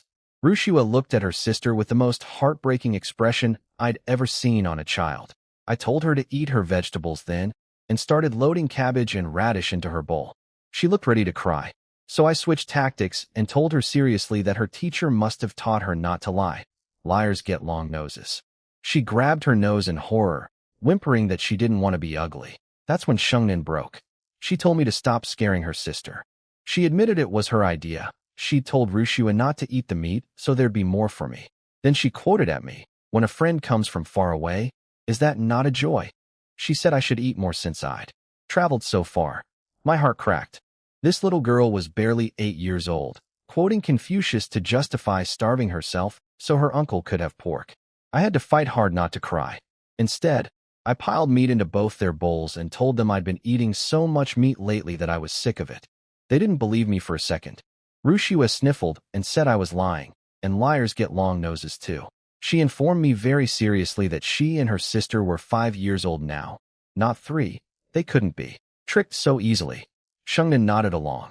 In that moment, no matter how grown-up she tried to act, she was just a kid. I changed the subject and started telling them about hunting wild boars in the mountains. The huge tusks, how dangerous they were. Both girls were instantly captivated, eyes full of stars, leaning in close. At the door, things had taken an awkward turn. Li Debao hadn't come for brother-in-law at all. He'd come for third sister. He admitted sheepishly that his kid smelled the meat cooking and was going crazy. Brother-in-law relaxed, at least it wasn't a military emergency, and asked if he'd brought a bowl. But when Debao pulled out an oversized bowl, both third sister and brother-in-law felt a flash of anger they couldn't express. Third sister forced a smile and explained we had a guest, so there wasn't much to spare. She offered to cook him a plate after brother-in-law's next meat ration came in. DeBeo apologized for the intrusion and left. The door clicked shut. Brother-in-law sighed and said DeBeo had it rough. Third sister shot back that they didn't exactly have it easy either. She was still fuming about Annie Zhang's attitude when I'd arrived, the snide comments about us being poor country folk. She vented it all out. Brother-in-law promised to have a word with DeBeo and steered her back inside to eat. They walked in to find both girls sitting next to me with stars in their eyes, completely enchanted by my wild boar stories. Even Shengnan, the Ice Queen, was looking at me the same way Rushua did. Third sister's heart practically melted. She scolded the girls gently for not letting me eat in peace. We sat back down. Third sister brought up her plan. Before brother-in-law left for his mission, she wanted to invite his regiment commander, political commissar, and deputy instructor Han over for a meal. They'd always looked after the family. She also wanted to ask them to help find me a job nearby. I stopped her immediately. I told her not to worry about work for me. I already had something arranged back home and could start as soon as I returned. She got annoyed that I hadn't mentioned it earlier. I said she never asked. She called me a dog and threatened to smack me. Brother-in-law laughed and asked why siblings who hadn't seen each other in years always started bickering the moment they reunited. Third sister told him he didn't understand. Fighting meant they were close. I nodded frantically. Third sister is always right. After dinner, brother-in-law hung around for a bit chatting with me, then headed to Deputy Instructor Han's place to sleep. The two girls wanted me to keep telling stories, but third sister shouted them off to bed. They made me promise, pinky swear, 100 years, no takebacks, that I'd tell more stories tomorrow. I also promised to take them fishing when they had a day off school. Their eyes lit up at that. Once they were gone, third sister asked what I'd said to get them so excited. I told her just hunting and fishing stories.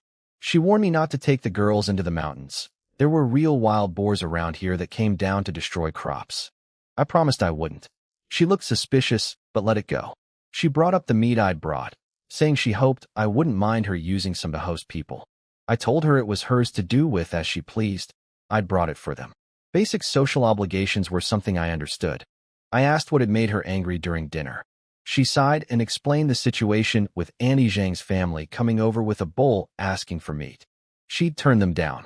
I knew my sister well enough. She wasn't the type to refuse people without good reason. And her daughters were so well-behaved it put me to shame. I told her she'd done nothing wrong. If it were me, I'd sooner dump the food than feed it to a dog. She burst out laughing and told me to keep those opinions between us. Brother-in-law still had to work with these people. I agreed, but added something serious. She was brother-in-law's wife and the master of this house. He couldn't speak up about certain things because of his position, but she could. A few words of advice from my years of watching dramas in the future, though she didn't know that's where it came from. She said she understood and told me to wash up and sleep. Right then, the lights-out bugle sounded outside. My first night experiencing the rhythmic military life of a base compound. Next morning, the reveille horn woke me up. Third sister already had breakfast ready. She was surprised I was up so early. Her memory of me was a kid who wouldn't get out of bed until the sun burned his backside. I told her I'd changed. Then I remembered. I'd promised Mom I'd send a telegram when I arrived. I asked third sister to show me where the telegraph office was after breakfast. I grabbed a basin and went outside to wash up. The moment I stepped out, I saw Annie Zhang. She gave me a contemptuous snort through her nostrils. I ignored her and went to the tap, started brushing my teeth and washing my face with the water running, just like I was used to doing back in the future. She pounced on it immediately. She said the water came from wells dug by soldiers and was precious. Wasting it like that showed I had no upbringing. She said people like me deserved to never have running water in their lives. Something snapped. I shot back. Old lady, did you eat shit for breakfast? Is that why your mouth stinks so bad this early? I told her the water bill was my sister's family's business, not hers. She didn't have a single mouth's worth of say in it. She slapped her thigh and started screaming at the top of her lungs for the whole compound to come see. She wailed that the newcomer was bullying an old woman, that I'd said she ate shit, that there was no justice or law anymore. Doors opened all along the row of houses. People stuck their heads out to see what was happening. Third sister came rushing outside. She looked back and forth between me and the old woman, trying to figure out what had happened. Auntie Zhang immediately played victim. She said she'd just gently reminded me about wasting water, and I'd attacked her with vulgar language. She demanded third sister give her an explanation in front of everyone, or she'd take it straight to the leadership. She wanted the whole compound to judge whether this kind of bullying was acceptable. The commotion drew the whole row of neighbors. Military wives poked their heads out, whispering to each other, quickly piecing together what happened. Some thought I was wrong for yelling at an old woman. Even if she started it, shouting back made me look bad. Others said I was absolutely right. They called Auntie Zhang a bully who used her age as a weapon, and someone needed to put her in her place. But they kept their voices down. In a military compound, a wife's behavior reflected on her husband. Third sister looked torn. She was worried about embarrassing brother-in-law, but seeing me getting attacked stung too. I told her to stay out of it. I could handle this woman myself. I looked Auntie Zhang dead in the eyes and told her loudly, "Let's both go to the military leadership right now. Whoever refuses to go is the coward." I wanted to ask the leaders whether all military families acted like her, riding on ordinary people's heads, insulting farmers. Without us farmers growing grain, she couldn't even eat shit. I said with a mother like her son probably wasn't much better.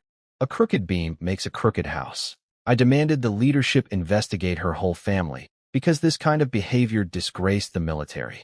My words hit like thunder. Every wife in the compound stood frozen. They were thrilled.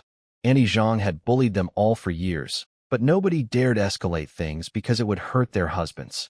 Zhang had gotten worse precisely because nobody ever pushed back. But Zhang was cunning. She switched to crying and wailing on the ground, screaming about being a poor old widow whose son had taken a bullet for his comrades.